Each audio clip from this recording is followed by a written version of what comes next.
वंदो सतगुरु चरण को, करूं सप्रेम प्रणाम। अशुभ हरण मंगल करण, धनीषि देव चंद्र जी नाम। श्री प्राणनाथ निज मूल पति, श्री महराज सुनाम। तेज कुमरी श्यामा युगल को, पल पल करूं प्रणाम, पल पल करूं प्रणाम।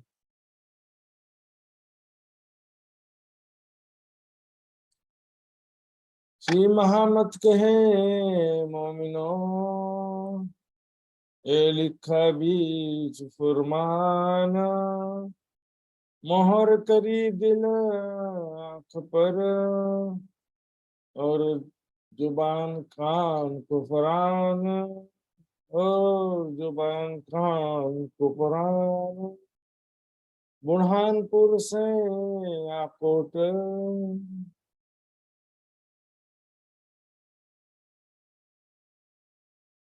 बुरहानपुर से आकोट। श्री जी साहेब जी, प्राणनाथ जी एवं सुंदर साथ जी बुरहानपुर से आकोट आते हैं। वहां पर 4 महीना रुके थे।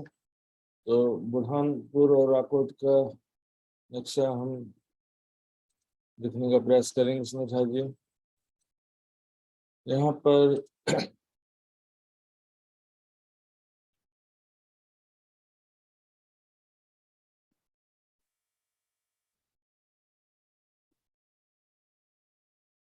देखिए, औरंगाबाद से बुरहानपुर आए, एमपी, फिर वापस महाराष्ट्र में आ गए। आकोट, कापुस्तानी, एलचपुर, रामटेक होते हुए रामनगर जाते हैं। तो यहाँ से आकोट में जब आए थे तो आकोट में भी शुक्राना का प्रकरण कल हमने सुना था। उसके अतिरिक्त जो है थोड़ी सी और भी तक है आकोट में, और भी कुछ प्रसंग है। तो वहां पर 4 महीना रहे थे। सब सुंदर साथ को वहां पर चर्चा भी सुनाने लगे थे। यहाँ से औरंगाबाद में फतेहुल्ला के पास में और 3-4 मौलवियों के पास में प्रश्न लिखकर भेजे थे प्राणनाथ जी ने। जिनको सवाल कुरान के लिखे भेजे हैं, आप उनको कुरान के प्रश्न लिख करके भेजते हैं कि आप सब जो है बड़े ज्ञानी कहलाते हो, लेकिन एक धर्म सारा विश्व एक होने जा रहा था और आपने उस कार्य में रुकावट डाला। सत्य ज्ञान के प्रचार प्रसार में आपने रुकावट डाला। तो अब जो है सारे विश्व में सुख शांति का साम्राज्य स्थापित हो जाता, लेकिन मारी सबन की राह, वो दुश्मन हुए खुदा है। एक प्रकार से खुदा के कार्य में ही दुश्मन बन गए। तो सुंदर साथ जी नाम तो मोहम्मद साहब का खुदा का लेते हैं कि हम उनके मानने वाले हैं, लेकिन खुदा की राह में ही सबसे बड़ा बाधा डाला इन्होंने। सारा विश्व जो है एक होने का मतलब ये नहीं है कि सारे लोग जो है नित्यानंद संप्रदाय में आ रहे हों, ऐसा नहीं होता सुंदर साथ जी। क्योंकि इसमें सिद्धांत क्या है, अपनी अपनी में समझे सब। इसलिए वाणी में 25 जगह दीन इस्लाम क्यों लिखा हुआ अभी तक में? जिन्हें लिखे को अच्छा दीन इस्लाम बने रहे, मुसलमान को लागी ये दीन इस्लाम हकीकी छे, हिंदू को लागी नित्यानंद संप्रदाय छे, यानी ईसाइयों के लिए क्या होगा? ईसाई के लिए क्रिश्चियनी धर्म है, लेकिन इसको नया क्रिश्चियन धर्म कह सकते हैं या तो ओरिजिनल क्रिश्चियन धर्म कह सकते हैं, क्योंकि क्राइस्ट को मानने वाला क्रिश्चियन होता है। और हम सेकंड कमिंग ऑफ क्राइस्ट को मानते हैं, ईसा मसीह भी को भी नहीं मानते, ऐसा नहीं बोल सकते सुनिशा जी। तो इस प्रकार से उनको कहते हैं, अब तुमको सवाल पठाए हैं, तिनको दीजो जवाब, इसका उत्तर दो। हम आवत हैं दिन में, हमको करो मुसलमान, हम दीन इस्लाम में आने वाले हैं, हमारे प्रश्नों का जवाब दो और हमको दीन इस्लाम में शामिल करो। इतने बड़े ज्ञानी कहलाते हैं ना, तो हमारे प्रश्नों का जवाब दे करके शामिल कर लो, दीन इस्लाम के दीन मोहम्मद के दाखिल करो, अरे तुम्हारे गुलाम से निकाल। वास्तव में प्रश्न का जवाब उनको आने वाला है नहीं, हकीकत और मार्फत के प्रश्न के जवाब कहाँ से देंगे? लेकिन यहाँ पर उनका अहंकार तोड़ने की बात है। तुम बड़े अलीम फाजिल कहलाते हो, तब तोड़ी तुमको खाना पीना हराम, तब तक तुमको खाना पीना मना है। क्योंकि हदीसों में, कुरान में क्या लिखा है जी, यदि कोई आपके पास ज्ञान सुनने के लिए आता है और तुम खाना खा रही हो तो खाना को छोड़ दो, पहले से ज्ञान सुनाओ। This is most important work. ज्ञान सुनाना, जो जिज्ञासु आया है तो उसके आत्म कल्याण का विषय है, तो उसको ज्ञान पहले सुनाओ। तब तक खाना पीना हराम है। जब तक हम मुसलमान बनना चाहते हैं, हमको संतुष्ट करके हमारे प्रश्नों का उत्तर दो और हमको मुसलमान बना लो, तब तक खाना पीना मना है। यहाँ पर कुछ प्रश्न है सुंदर साहब जी। जो रोहें दरगाह मीने कही मोहम्मद 12,000, जो तुम हो तीन में तो करो हमको खबरदार। मोहम्मद साहब ने कहा कि अर्शी आजम में 12,000 रूहें हैं। संकेतों में कहा है, वाणी में लिखा ना, मोती कहे जो इनको जाको मोल ना कहो होए, 12 डाले गिनती सूरत आदमी सोए। ये वास्तव में 12 डाली गिनती, इसे कैसे पता चलेगा कितना है? तो संकेतों में है 12 डाले गिनती, मतलब 12,000 आदमी। अब सूरत आदमी सोए लिखा है। मैंने देखा है कि जगह हदीस में, हदीस की एक किताब में लिखा था कि वहां पर मोतियों के सदृश 16 साल के जैसे लड़के लड़के करके लिखा था। मैं बोला तो कुछ तो मिस्टेक हुआ है उनसे, लड़के लिख दिया था उसने। तो सूरत आदमी, आदमी तो देखिए, आदमी एक्चुअल में मनुष्य कहते हैं ना, जैसे आदमी कहते हैं, तो मनुष्य में तो मेल भी आ जाते, फीमेल भी आ जाते हैं, इसलिए कंफ्यूजन हो गया होगा। पर वाणी में खुलासा में देखेंगे तो खुलासा में श्री प्राणनाथ जी ने मुसलमानों से प्रश्न किया कि खासी उम्मत रूहन की गिनती 12,000। मोहम्मद साहब ने खासी उम्मत परमात्मा की गिनती कितना कहा है? 12,000 कहा है। ये अरब तो नहीं गिनती, नहीं करोड़ों पार। अरब में तो जितने मुसलमान है सब मोमिन कहलाते हैं, तो सारे कैसे हो सकते हैं? अरब के सारे मुसलमान मोमिन कैसे हो सकते हैं? क्योंकि गिनती तो मोहम्मद साहब ने 12,000 ही कहा है, तो 12,000 से ज्यादा कैसे हो सकते हैं? और आज तो पूरे विश्व के मुसलमान बोलेंगे, सारे विश्व में जितने मुसलमान हैं सब कहेंगे कि हम मोमिन हैं। इसी स्थिति सुंदर साथ में भी आती है। सुंदर साथ भी बोलते हैं कि हम सभी सुंदर साथ हैं।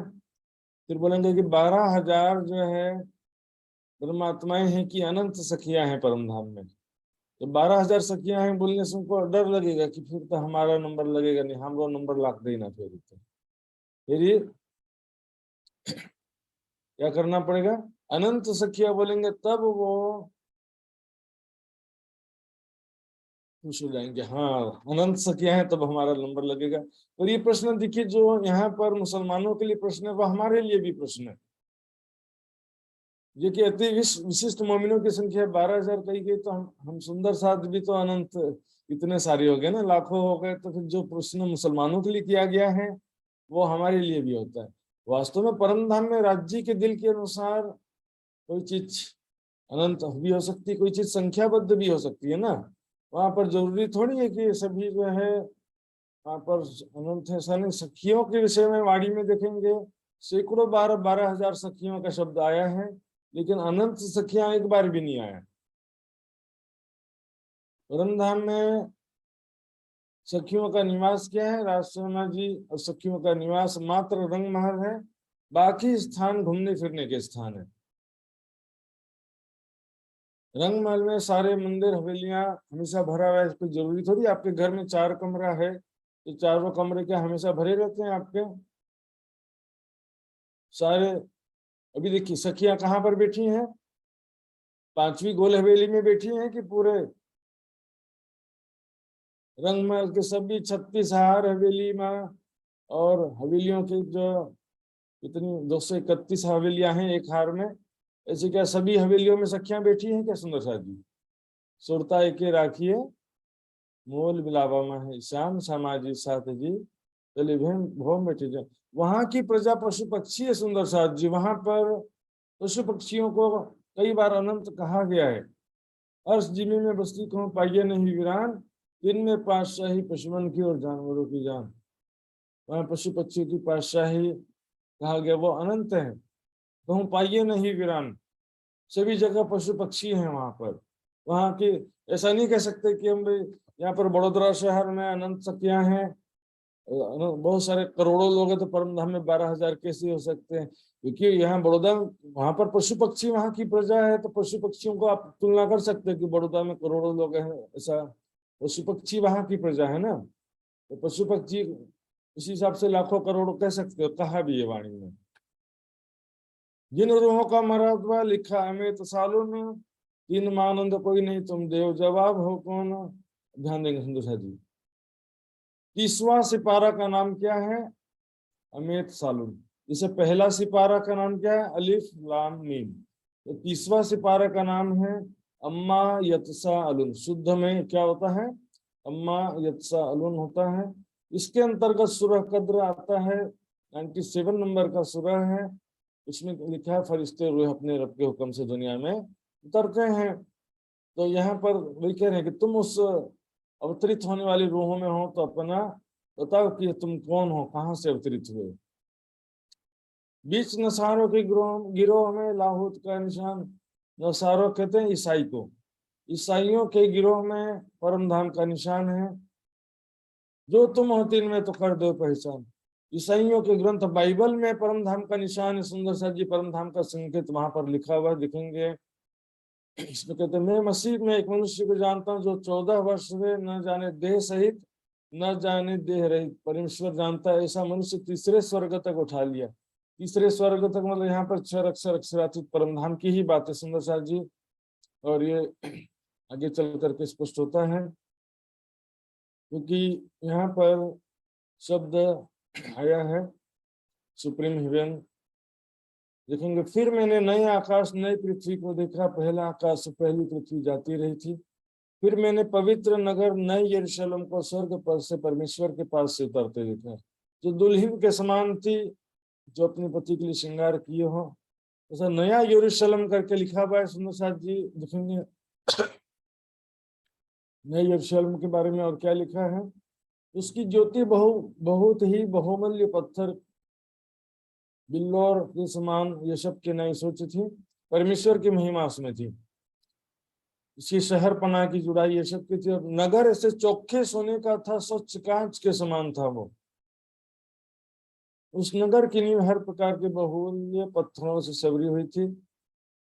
पहली नींव यशब की, दूसरी नीलमणि की, तीसरी लालड़ी की, चौथी मरकत की, पांचवी गोमेद की, छठवीं माणिक्य की, सातवीं पीतमणि की, आठवीं फिरोजा की, नौवीं पुखराज की, 10वीं लहसुनिया की, 11वीं धूम्रकांत की, 12वीं याकूत की।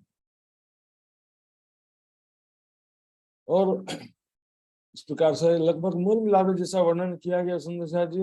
नगर की सड़क स्वच्छ कांच के समान चौखे सोने की थी। उस नगर में सूर्य और चांद के उजाले का प्रयोजन नहीं था, क्योंकि परमेश्वर के तेज से उसमें उजाला हो रहा था। और यमुना यानी ईसा मसीह उसका दीपक है। न तत्र सूर्यो भाति न चंद्रमा, जैसे उपनिषद में कहा, सेम वही बात लिखा है सुंदर साहब जी। और ये लगभग परम धाम का ही वर्णन है, क्योंकि वाणी में इसका वर्णन नहीं है, इसलिए कोई इसको जानता नहीं है। लेकिन इस चौपाई में वितक में स्पष्ट कहा गया, नसारों के गिरोह में, इन ईसाइयों के ग्रंथ में परम धाम का निशान है। इसके अलावा जिस प्रकार उपनिषद में कहा ना सूर्य तथा सूर्यो भाति न चंद्रम तारकम, सेम कथन यहाँ पर दिखाई दिया हमको। यहाँ पर न सूर्य का प्रकाश है, न चंद्रमा का प्रकाश है, न तारों का प्रकाश है, न विद्युत न अग्नि। ब्रह्म के ही नूर से सारा ब्रह्म धाम प्रकाशित होता है सुंदर साहब जी। उसमें कोई अपवित्र वस्तु, घृणित काम करने वाला, झूठ करने वाला किसी रीति से प्रवेश नहीं करेगा। केवल वे लोग जिनके नाम मैंने ईसा मसीह के जीवन की पुस्तक में लिखे हैं। यहाँ पर ईसा मसीह को श्यामा जी के रूप में दर्शाया गया है। फिर उसने मुझे बिल्लोर किसी फलकती हुई जीवन के जल की नदी दिखाई, जो परमेश्वर और ईसा मसीह के सिंहासन से निकलकर उस नगर के सड़क के बीचों बीच बहती थी। जमुना जी को ही यहाँ पर जीवन की जल की नदी कहा है, जो कि रंग महल और अक्षरधाम के ठीक बीचों बीच में बहती है। इस प्रकार सुंदर सा जी वहां पर बातें तो लिखी, लेकिन समझेगा कौन उसको? उसका वारिस कौन है? हम ब्रह्मात्मा है तो सभी धर्म ग्रंथों के वारिस कहा गया है ना सुंदर साथ जी। इसमें जरूरी नहीं कि हर ग्रंथ का विवेचना वाणी में मिले। तारतम ज्ञान और जागृत बुद्धि से सभी धर्म ग्रंथों के रहस्य खुलते हैं।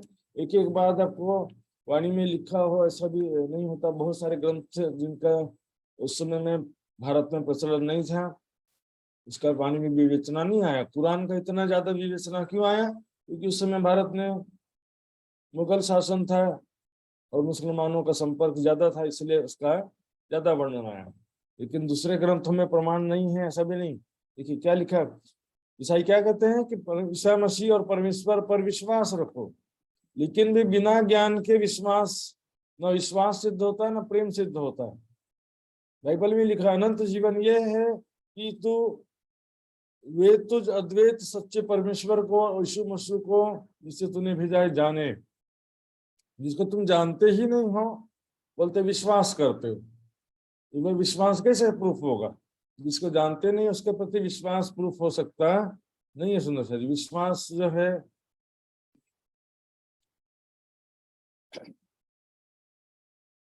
मात्र मुख से प्रभु प्रभु है प्रभु। आजकल क्या था, कोई गुरुजन होंगे या कोई बोलेगा कि हमारे गुरु परमात्मा, तो बस हाँ आप तो साक्षात परमात्मा हैं, आप तो साक्षात प्रभु हैं, ऐसा कहने मात्र से काम नहीं होता है। ईसा मसीह को भी ऐसे कहते थे, उन्होंने कह दिया हे प्रभु कहने मात्र से कोई परमेश्वर के राज्य में प्रवेश नहीं कर सकता, तो परमात्मा की इच्छा पर चलता है। यहाँ पर पिता शब्द इसलिए प्रयोग किया गया, सारे सृष्टि का रचनाकार है इसलिए पिता शब्द प्रयोग किया गया। सुंदर साथ जी, यहाँ पर संसार के जिसे पिता की बात नहीं है। और सृष्टि क्यों कहते हैं? ब्रह्म सृष्टि। तो यहाँ पर वास्तव में ब्रह्म सृष्टि को भी वहां पर परमेश्वर की संतान लिखा हुआ है। उसके लैंग्वेज पर नहीं जाने का। लैंग्वेज भाषा शैली जो है, समझाने का तरीका कुछ हो सकता है अलग, लेकिन बात हमारी लिखी है, इसमें कोई दो मत नहीं है। सुंदर सा जी, हमारी ही बात लिखी है। उसने चेरों से कहा वे दिन आएंगे जिनमें तुम मनुष्य के पुत्र के दिनों में से एक दिन को देखना चाहोगे लेकिन देख नहीं पाओगे।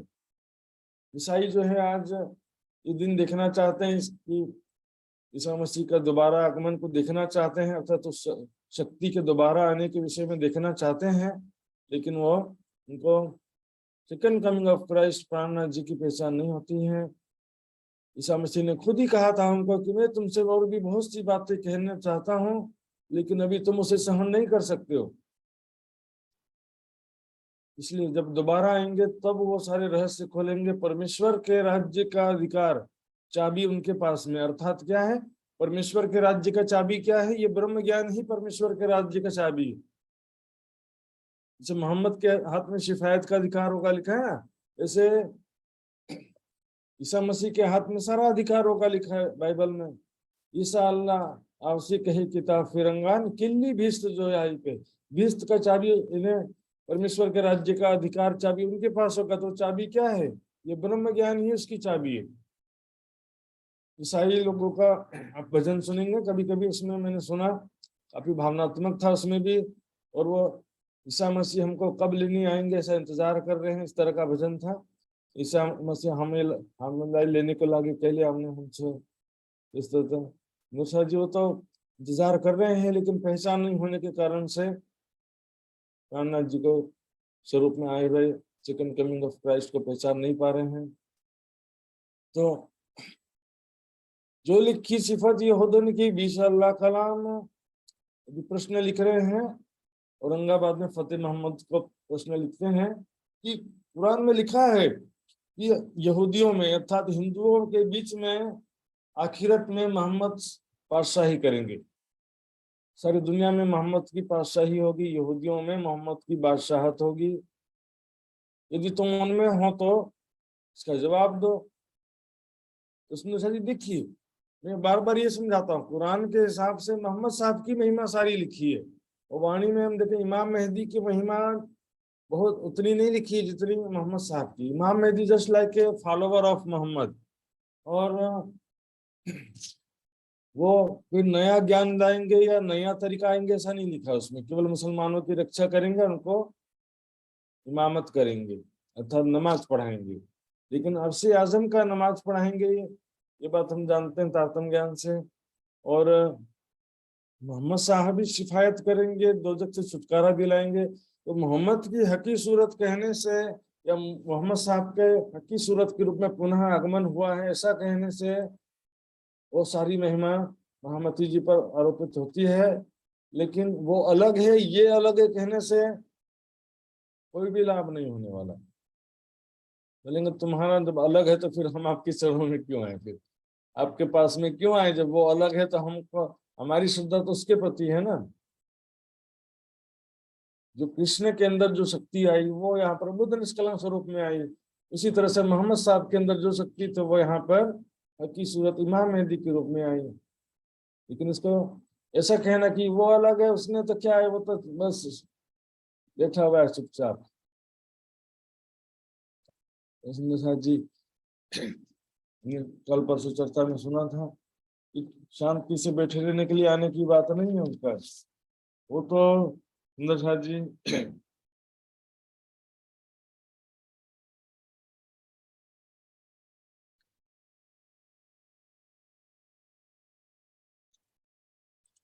इस प्रकार से उनको प्रश्न लिख के भेजा, जवाब ना आवे तिनको क्या करे, शर्मिंदे हुए क्यों कर।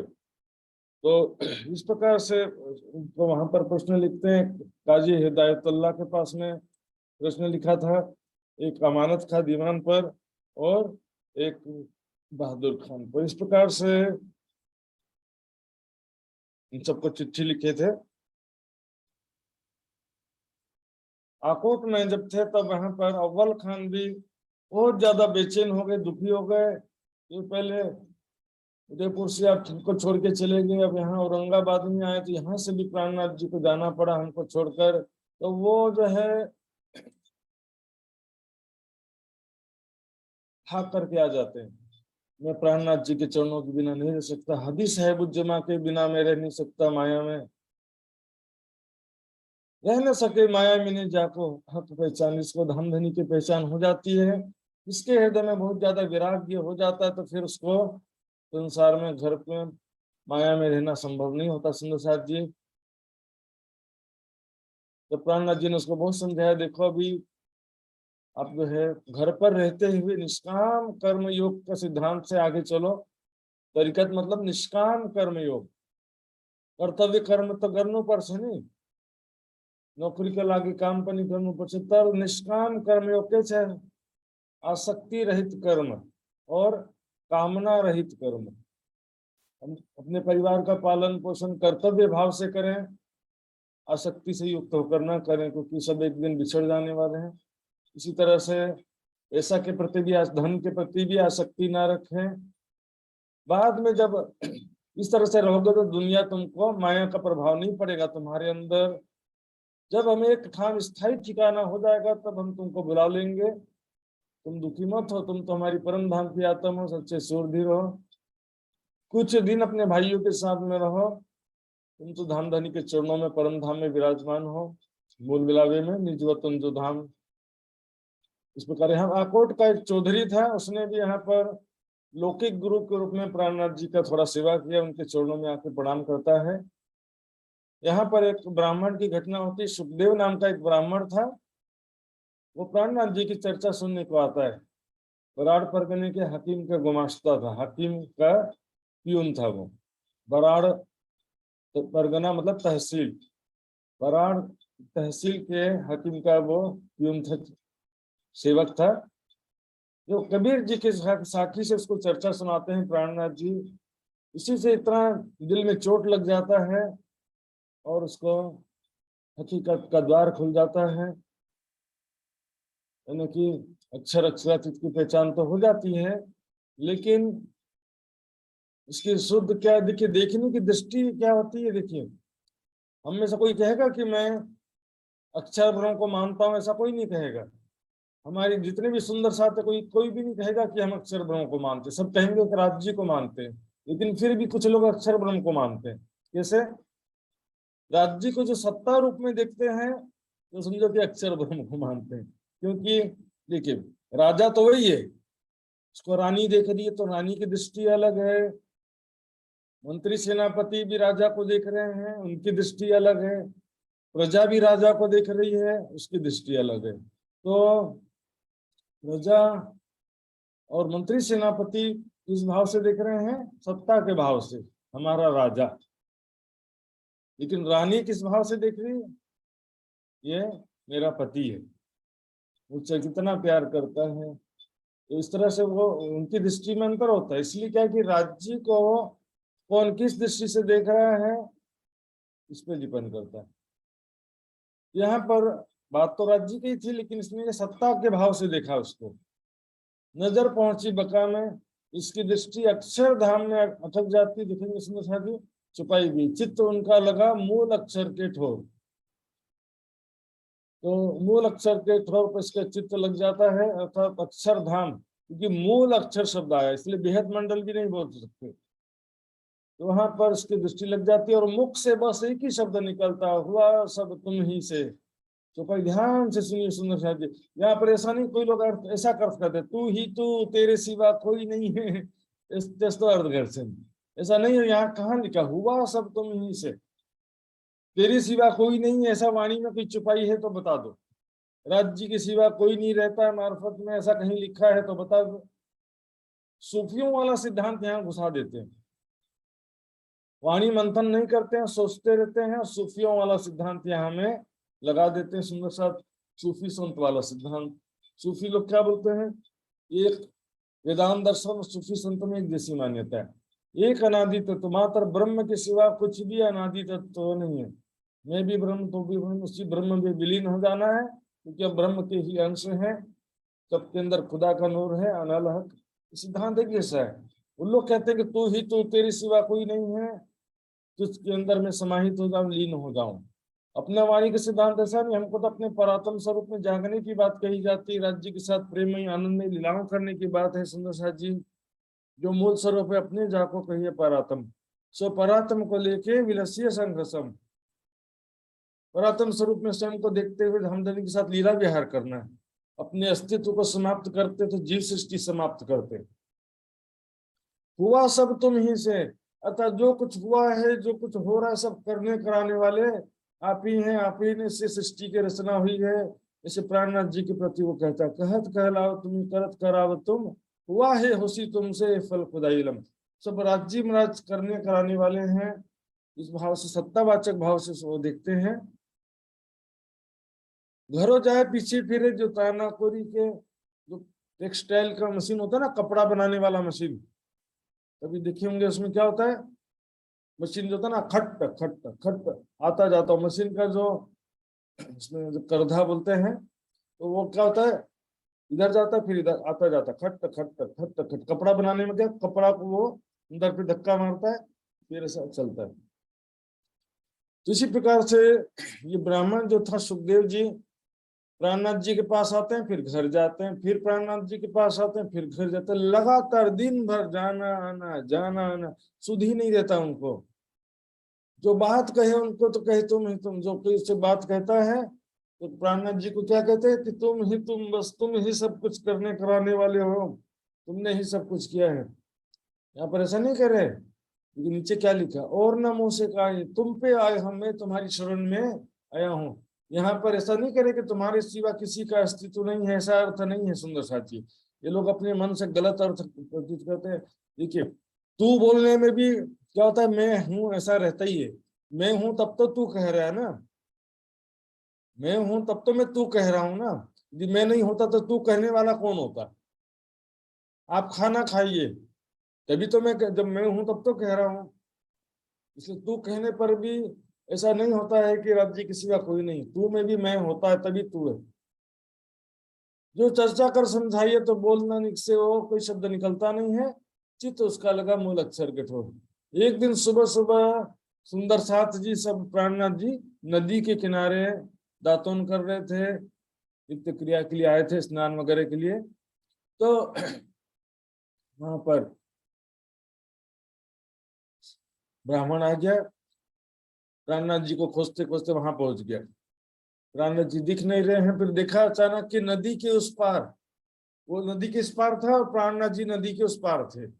तो वो प्राणनाथ जी को दिखते हैं, हे प्राणनाथ जी है, चलो ऐसा सोचते हुए नदी में आगे बढ़ा, सामने नदी आ गई, नदी में वो देख ही नहीं रहा कि मैं नदी में हूँ, आगे चलते ही रहा।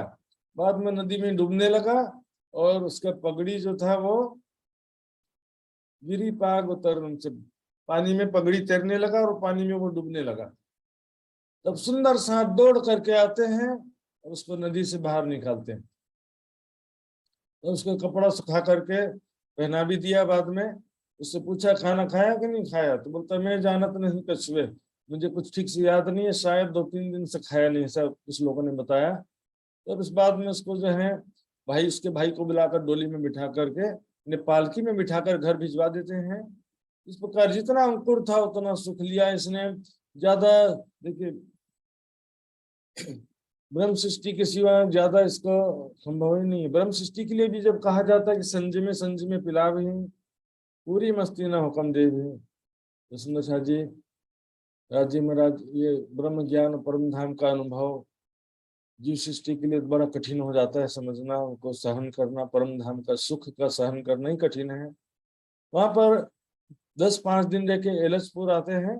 एलचपुर में एक किसान थे, वो कहा कि मेरे खेतों में ज्वारी बहुत है, ज्वार की खेती हुई है बहुत ज्यादा, अब 2-4 दिन रुको, मैं आपकी बहुत सेवा करूंगा, ज्वारी खिलाऊंगा आपको।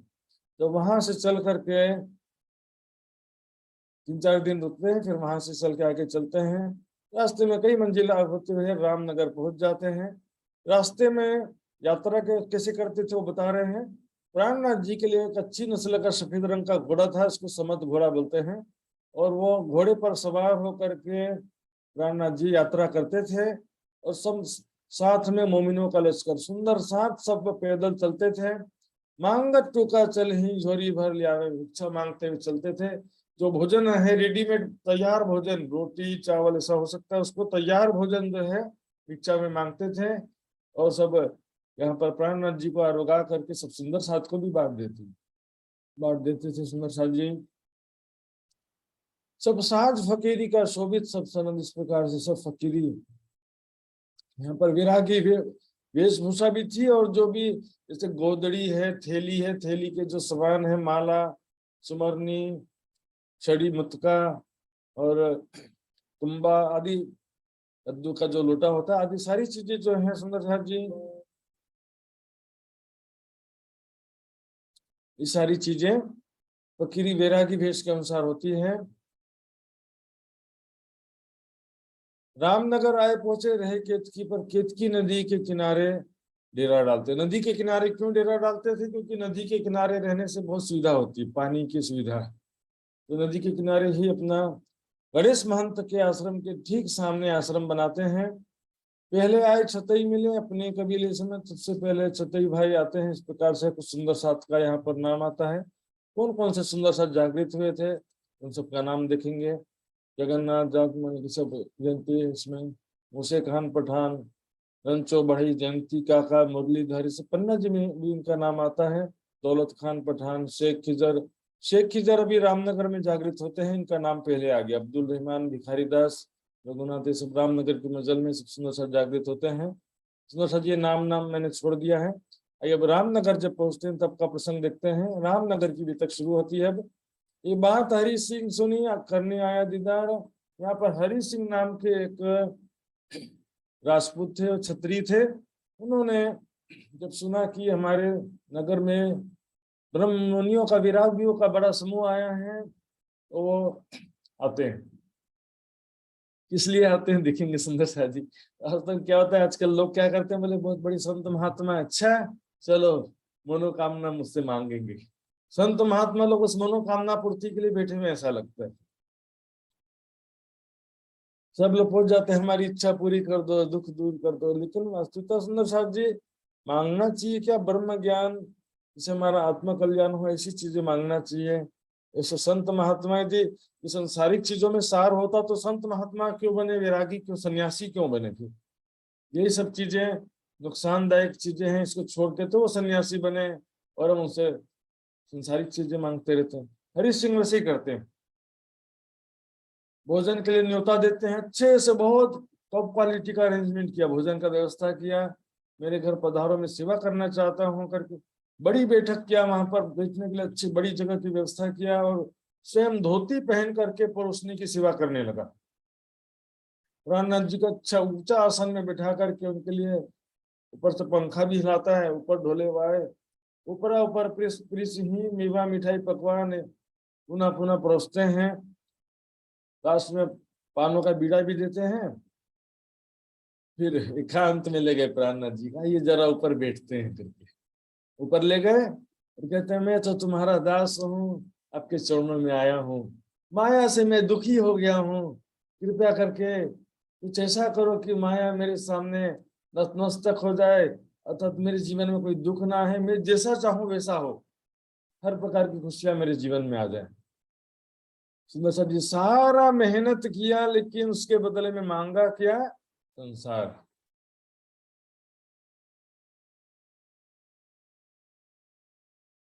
सुंदर सा जी ऐसी हालत, एक नर्तकी थी, राजा के दरबार में वो नृत्य कर रही थी। उसके नृत्य से प्रसन्न होकर के राजा ने सोचा मन में कि इसको मैं बहुत प्रसन्न हूं इससे, आज ये जो बोलेगी इसको दे दूंगा, यदि कहेगी मुझे अपनी रानी बना लो, इस नर्तकी को मैं अपनी रानी भी बना लूंगा आज तो। ऐसा सोच लिया राजा ने। लेकिन जब लास्ट ने पूछा उससे तुझे क्या चाहिए बोल, तो तू मेरा प्रेमी है, आपके कैद में, उसे छोड़ दो। मतलब नृत्य किसी और के सामने और इच्छा किसी और की, पूजा किसी और की और चाहना किसी और की, ऐसा हालत है। ठीक है, तो सेवा किया था तो व्यर्थ तो नहीं जाएगा, सेवा के बदले में पुण्य तो मिलता ही है। तो कहा ठीक है, तेरा कार्य हो सिद्ध, प्राणनाथ जी ने कहा कार्य तो वो हो गया, लेकिन संसार में एक सुखी होने के लिए 100 सुख भी कम है और दुखी होने के लिए एक दुख ही काफी है। 100 इच्छाएं पूरी हो जाए तो भी और 100 इच्छाएं लाइन लगा के बैठी रहती हैं, और 100 दुख दूर हो जाए तो एक ही दुख काफी है जीवन भर दुखी होने के लिए। सुखी होने के लिए 100 सुख भी कम है और दुखी होने के लागे एक ही दुख धेरे से। क्या करें? बात अंकुर की आवे न जागृत बुद्धि, संबंध के बिना जागृत बुद्धि प्राप्त नहीं होता। भी लास्ट में सारी दुनिया को जागृत बुद्धि प्राप्त होगा लेकिन अभी नहीं। बाद में उसको एक इच्छा तो पूरी हो गई, लेकिन थोड़ी कोई सारी अनंत इच्छाएं पूरी हो जाएंगी संसार में, दुख का सिलसिला तो आते जाते रहता ही है। किशोरी कुंवर सिंह ने भी इसी प्रकार सुना था, उनके महल से भी कुछ लोग ईमान लेकर के आए थे। किशोरी सिंह ने भी प्राणनाथ जी को भोजन के लिए आमंत्रित किया। इस प्रकार सेवा करते हैं सब, रामनगर में प्रसंग होता है। रसोई बड़े युक्ति पूर्वक बनाया, मेवा मिठाई पकवान सब व्यवस्था किया, चर्चा भी सुना उसने, लेकिन अंकुर माफक इस प्रकार उसने भी सुख लिया। हरि सिंह से तो कुछ ठीक था, हरि सिंह जैसा लौकिक इच्छा तो नहीं किया इसने। चर्चा सुनी, कान चर्चा भी श्रवण किया और कुछ विश्वास भी स्थिर हुआ, लेकिन पूर्णतः समर्पित नहीं हो पाया, बस इतना अंतर है। उसकी एक दासी थी, वो भी प्राणनाथ जी के चरणों में आती थी। नितावे दीदार को कच्छुक सामान्य, प्रतिदिन दर्शन करने आती थी, कुछ ना कुछ भेंट दक्षिणा प्राणनाथ जी के लिए अवश्य लाती थी, दर्शन करके प्रणाम करके चली जाती थी। इस समय दज्जाल जोरा लगा करने, सुंदर सा जी इस समय बहुत ही दुखद घटना होता है रामनगर में।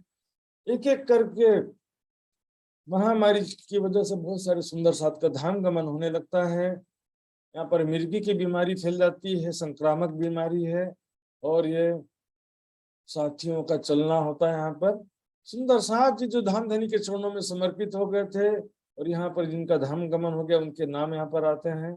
ईश्वरदास उदयपुर के थे, तुंगा उनका बेटा था, कांजी रामी।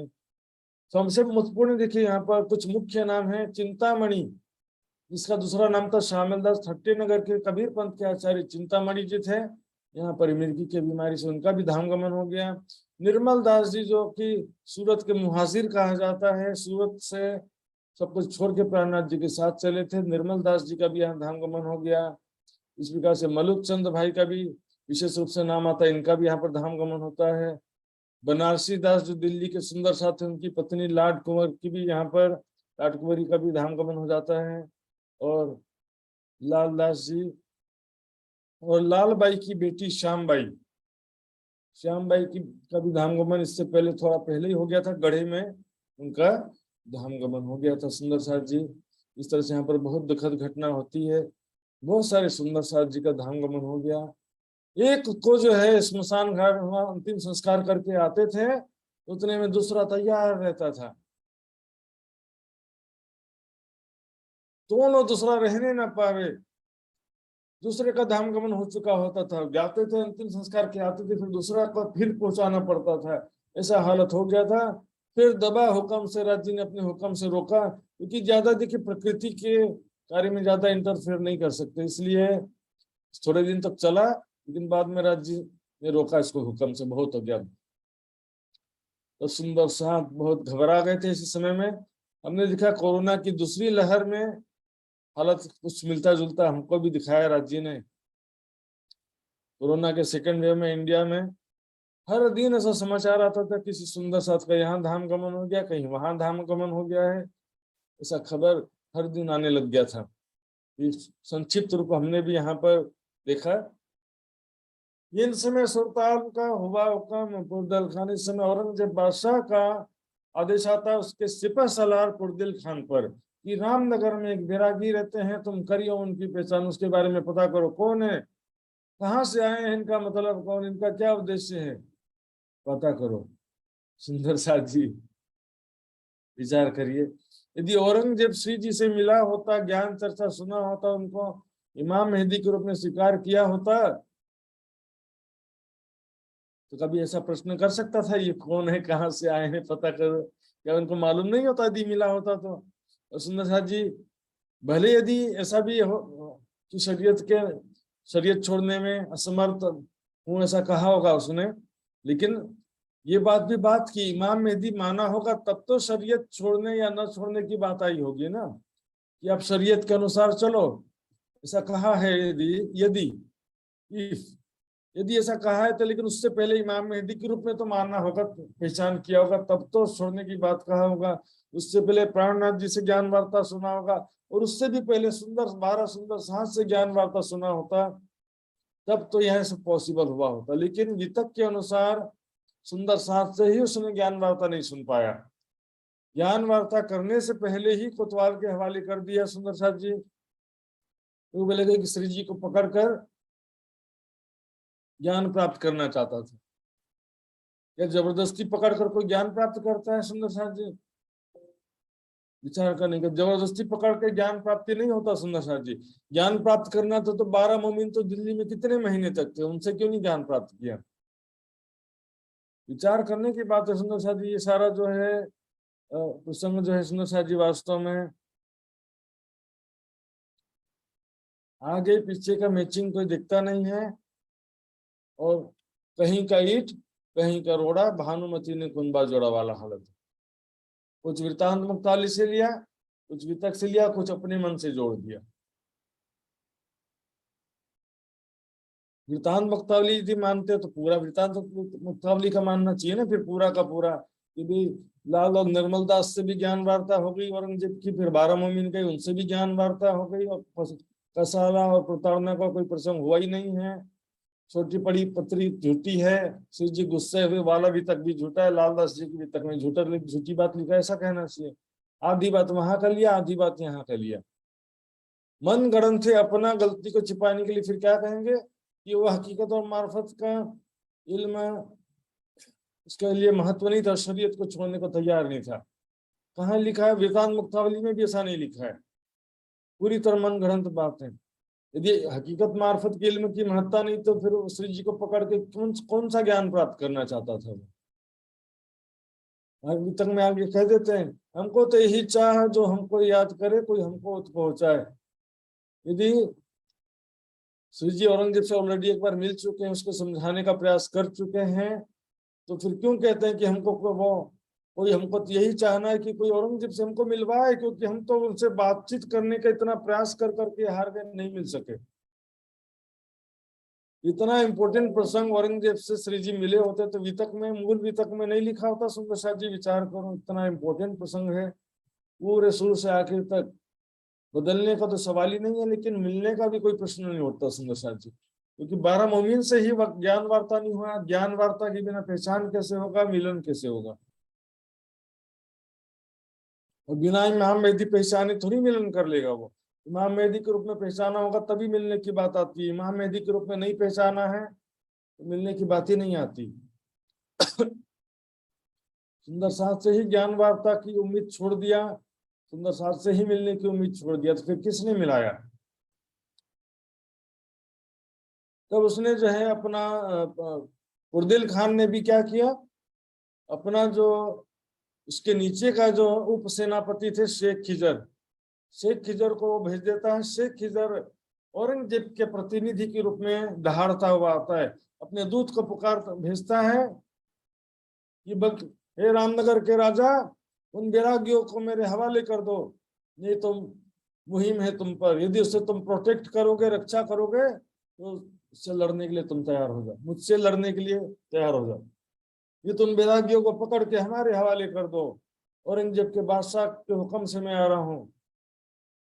ये बात राजा सुन के भेज दिया कोतवाल।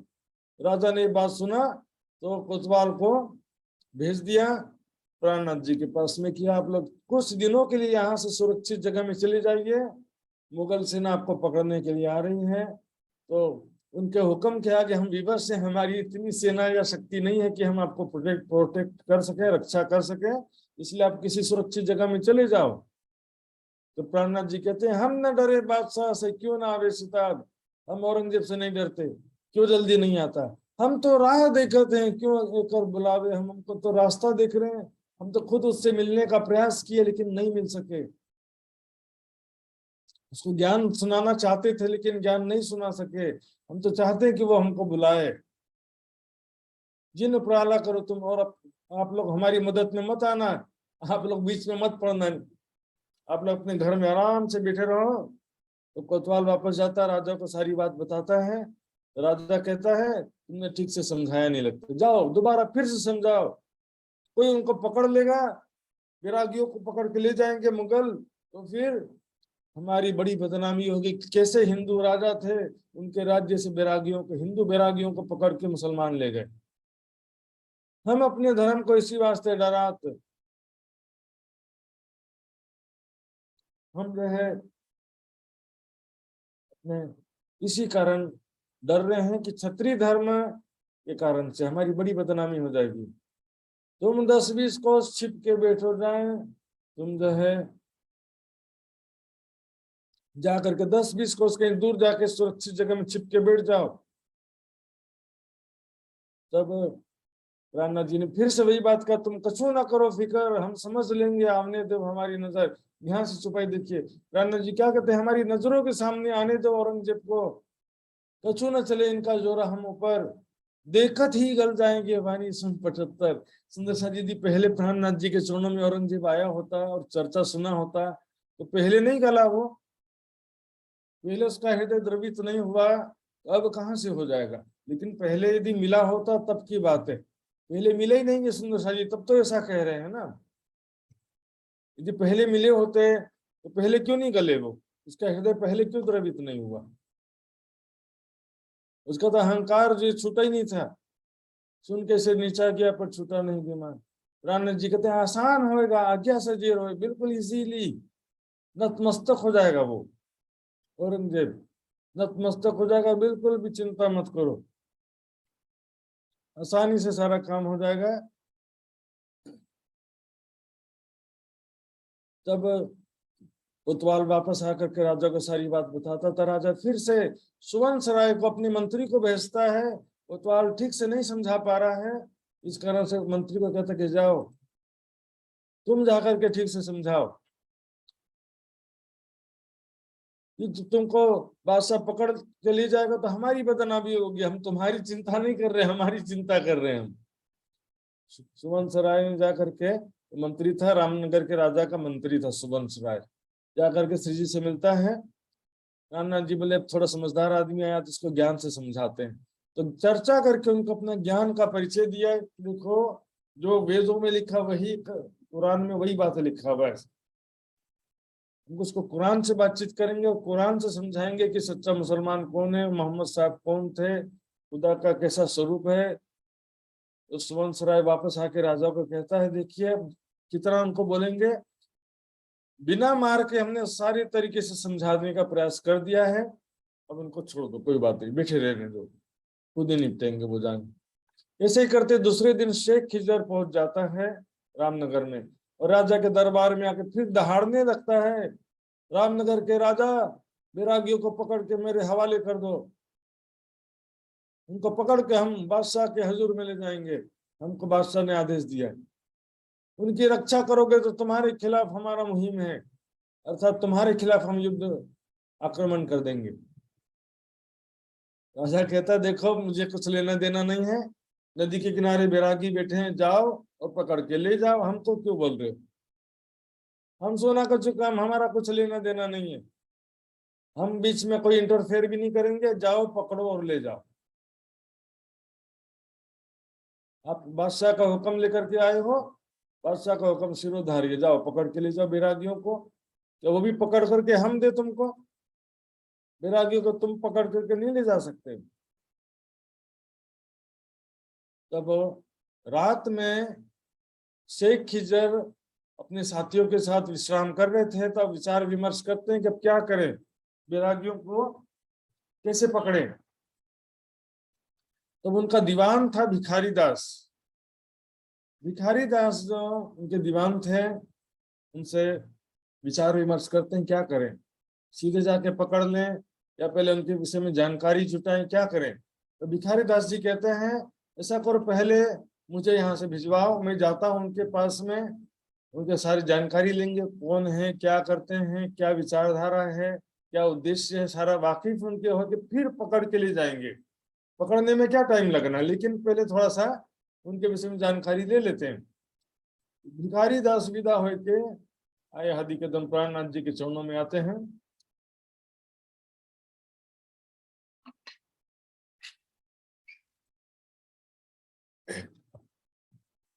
प्राणनाथ जी के चरणों में आते हैं और चरणों में सिर झुका देते हैं और कहते हैं बादशाह का हुक्म आया है, आदेश आया कि आपके बारे में पता करना है, आपकी खबर क्या है, अर्थात आप कौन है, क्या विचारधारा, क्या उद्देश्य है, हम आए तो हमें पकड़ने ले जाएं पास सुल्तान। जब भिखारी दास जी प्राणनाथ जी से कहते हैं हम तुम्हें पकड़ने के लिए आए हैं और आपके विषय में जानकारी लेने के लिए हमको बादशाह ने भेजा, दो बात कहा। तो प्राणनाथ जी कहते हैं हमको पकड़ के ले जाने चाहते हो तो हम तो खुद, हम भी यही चाहते हैं, कोई हमको औरंगजेब के पास ले जाए, कोई मिलवाए, क्योंकि हम तो खुद उससे मिलने का प्रयास किए लेकिन हमको किसी ने मिलने नहीं दिया। और दूसरी बात, हमारे विषय में जानना चाहते हो तो बैठो यहाँ पर, ऐसे नहीं पहचान पाओगे, हमारी चर्चा सुनो, हम आपको चर्चा सुनाएंगे, उससे हमारी पहचान हो जाएगी। तब उनको जो है भागवत के और कुरान की चर्चा करते हुए उनके 40 प्रश्न भागवत के और कुरान के 22 प्रश्न दिखाते हैं और इसका जवाब दो कहते हैं। भागवत के 40 प्रश्न हमने कई बार सुन चुके हैं, कुरान के भी काफी प्रश्नों का चर्चा हम कर चुके हैं। फरिश्ते रूहें अपने रब के हुक्म से उतरते हैं, तो कौन फरिश्ते हैं, कौन रूहें हैं, और 90,000 हरफ कहा तो उसमें से 3,000 जाहिर करने कहा, 3,000 30,000 जाहिर करने कहा, 30,000 संकेतों में लिखने कहा और 30,000 नहीं लिखने कहा। तो कौन कौन से हरफ हैं और क्यों नहीं लिखने कहा, यदि नहीं लिखने कहा तो फिर कुरान मुकम्मल कैसे। अब ये से बहुत सारे प्रश्न है, सुंदर साहब जी जवाब करो तो इनका जो तुम समझी जाए। तो भिखारी दास जी समझ गए हैं कि छोटी मोटी शख्सियत नहीं है और छोटा मोटा ज्ञान की बात नहीं है, तो बहुत बड़ी ज्ञान की बातें हैं। तो वो कहते हैं अब तो मुझे इसका कोई जवाब नहीं मालूम है, हम तो आपके चरणों में आ गए हैं, आप ही हमको समझाइए। अब तो हम आपके चरणों में आ चुके हैं, तुम्हारे कदम न छोड़े, हम आपके चरणों को अब छोड़ के नहीं जाने वाले। समझ गए हैं कि आप छोटी मोटी शख्सियत नहीं है, आप स्वयं जो परमात्मा के स्वरूप हैं। 3 रात 3 दिन कहिया तारतम समझा, 3 दिन 3 रात तक तारतम ज्ञान समझते रहे, कुरान के भागवत के सारे रहस्य स्पष्ट करके समझा दिया। जैसे यहाँ पर ब्रह्मा विष्णु महेश का, वहां पर मिकाईल अजाजिल अजराइल कहा है, उसी प्रकार से एक खुदा एक परमात्मा बुद्ध निष्कलंक स्वरूप को ही इमाम मेहदी साहिब उज्जमा कहा है। कलमा का मतलब वही होता है, गायत्री मंत्र का भी अर्थ वही होता है कि एक परमात्मा है, इसके सिवा कोई दूसरा परमात्मा नहीं है। इस प्रकार सारी बात जब समझाते हैं तो विरोध सारा भान के बताया, एक दिन एक धर्म हो जाते सारा विरोध दूर हो जाता है और एक दीन हो जाता है। अर्थात सारी दुनिया एक सत्य ज्ञान की पहचान हो जाती है। हम किसी को बोलेंगे कि सब हमारे संप्रदाय में आ जाओ, वैसा नहीं होने वाला सुंदर साथ जी। और लास्ट में सारी दुनिया को जागृत बुद्धि मिलेगा। सुंदर साथ ध्यान दीजिए, सारी दुनिया को जागृत बुद्धि मिलेगा तो क्या सब लोग लाइन लगा के तारतम मंत्र प्राप्त करेंगे क्या? उस समय ऐसा कोई प्रोसीजर नहीं होने वाला सुंदर साथी। जागृत बुद्धि मिलेगा, तारतम ज्ञान प्राप्त हो गया सबको। मंत्र जो है अभी की बातें, उस समय वैसा नहीं होने वाला है। और कोई सब हिंदू तो क्या समझेंगे, हम नहीं जाने संप्रदाय में है, लेकिन मुसलमान क्या समझेंगे, हम दीन इस्लाम में अपनी अपनी में समझे सब, जुदा ना रहे कोई। अब हिंदू समझेंगे कि बुद्ध, हमारे बुद्ध निष्कलंक स्वरूप है। मुसलमान समझेंगे कि हमारे इमाम मेहदी या मोहम्मद साहब हैं। और ईसाई समझेंगे कि हमारे ईसा मसीह दोबारा आए हुए। विरोध सारा भान के बताया एक दिन, अपनी अपनी में समझे सब, जुदा ना रहे कोई। अब जुदा कोई भी नहीं रहेगा, लेकिन अपनी अपनी में समझेंगे। मुसलमान भाई जो प्राणनाथ जी के चरणों में आए तो क्या कहा, देखा रसूल खुदाए का, खुदा का रसूल देखा, या आखिरी जमाने के खावंद को देखा, ऐसा कहा। कहीं कहा उसने कि बुद्ध निष्कलंक स्वरूप को देखा? मुसलमान भाई थोड़ी बुद्ध निष्कलंक स्वरूप कहने वाले। फिर वापस आते हैं भिखारी दास शेख खिजर के पास पे, और कलमा कहने लगते, अल्लाह इलाहा इल्लल्लाह मोहम्मद रसूलुल्लाह। शेख खिजर कहते हैं, भिखारी दास ये क्या हो गया, तू भी मुसलमान बन गया क्या? कहता कि नहीं, मैं मुसलमान और हिंदू सबसे परे की बात है। वास्तव में हम सच्चे हिंदू भी हैं, सच्चे मुसलमान भी है, सच्चे ईसाई वास्तव में हम हैं। एक खुदा, एक मोहम्मद, एक परमात्मा की जिसको पहचान हो जाती है, बुद्ध निष्कलंक स्वरूप ईसा मसीह, पहचान होने के बाद सब एक हो जाते हैं। मैं देखिए हादी जमाने का, भिखारी दास कहता है कि मैं आखिरी जमाने के हादी इमाम मेहदी बुद्ध निष्कलंक स्वरूप को देख करके आया हूँ। तो शेख खिजर कहता है, ये तो क्या बात कर रहा है, क्या देख लिया तुमने, क्या सुन लिया जो तो ऐसा इतना बड़ी बड़ी बातें कर रहा है कि कयामत का समय आ गया, आखिरी जमाने के खाबंद को देखा है तूने, किस आधार पे कह रहा है? तब उस भागवत के, कुरान के सारे प्रश्नों का जो चर्चा सुना था, सारा बात यहाँ पे समझाते हैं। जो कुछ कहिया कतेब में, सोई कहिया वेद, दो बंदे एक साहिब के पर लड़े बिन पाए भेद। तो सातों निशान कयामत के भी उनको समझाते हैं। हुआ एक दिन सब में, कयामत के सातों निशानियां बहुत बार हो चुका सुंदर साथ जी, बार बार उसको लेने से कोई फायदा नहीं है। सुंदर साथ जी संक्षिप्त में यहाँ पर बताया गया है। तो शेख खिदर की दृष्टि में भी क्या होता है, सारी धर्म एक धर्म हो जाता है। क्योंकि एक दिन होने का मतलब वो कोई एक दिन सारे जन संप्रदाय की बात नहीं है, ज्ञान की बात है। जब ज्ञान और प्रेम सबको एक परमात्मा का ज्ञान हो जाएगा तो क्या होगा, खाए पिए सब मिलके बंदगी एक खसम, नाम न्यारे सब टल गए, हुई नहीं एक सब। यहाँ पर सारे नाम समाप्त हो जाएंगे, एक ही बस परमात्मा की बंदगी करेंगे। और वो नाम तो अलग अलग बोल सकते हैं, सभी लोग परमात्मा बोलेंगे ऐसा नहीं है। कोई खुदा ताला भी बोल सकता है, कोई इमाम मेहदी बोल सकता है, कोई मोहम्मद बोल सकता है, कोई ईसा मसीह बोल सकता है। और यहूदी लोग तो मूसा पैगंबर बोलेंगे, हमारी मूसा पैगंबर दोबारा आए हैं, ऐसा कहेंगे। राह सराता मुस्तकीम दिखाई मार्फत है, तो सीधा रास्ता दिखाया यहाँ पर मार्फत है। परम धाम राज्य श्यामा जी के स्वरूप लीलाओं को मार्फत कहते हैं। परम धाम में परमात्मा के स्वरूप और धाम की सवरी पहचान हो गई। सरातल मुस्तकिम, इन्हें सीधा सरल रास्ता क्या है, कुरान में लिखा है कि वह मेरा भी रब है, तुम्हारा भी रब है। मोहम्मद साहब क्या कहते हैं, वो खुदा मेरा भी रब है, तुम्हारा भी रब है, इसलिए उसी की बंदगी करो, मेरी बंदगी मत करो। सीधा रास्ता क्या है, उसी की बंदगी करो। मीडिएटर क्यों करते हैं लोग, क्या करते हैं, अपने गुरु की पूजा करने लगते हैं। मीडिएटर करेंगे तो लॉन्ग रूट हो जाएगा। डायरेक्ट परमात्मा मूल स्वरूप का ध्यान करो, मूल स्वरूप की बंदगी करो। जी इस प्रकार सैयद अब्दुल रहमान और रघुनाथ जी भी भिखारी दास के साथ में गए थे। उन्होंने भी साक्षी दिया कि हाँ ये बिल्कुल सही कह रहे हैं, हमने भी बिल्कुल यही अनुभव किया, वही आखिरी जमाने के खावंद है। हिंदुओं के हिसाब से वही बुद्ध निष्कलंक है, और मुसलमानों के हिसाब से आखिर इमाम साहिब जुमा है। तो तुरंत ही वो उसी स्थिति में शेख खिजर तैयार हो जाता, चलो फिर मैं से अब रहा नहीं जा रहा है, छिट जानों पर से दर्शन करने को लागी। तुरंत सवारी करी तैयार, और आगे से दूत को, संदेश वाहक को भेज देता है कि हम दर्शन करने के लिए आ रहे हैं। इस प्रकार शेख खिजर अपनी सेना सहित वहां पर पहुंच जाते हैं और दर्शन में करते ही चरणों में शीश झुका देते हैं सुंदर साथ जी। तो शेख आए के पहुंचिया ले फिर अपने शेख किधर अपनी सेना के साथ में वहां पहुंच जाते हैं।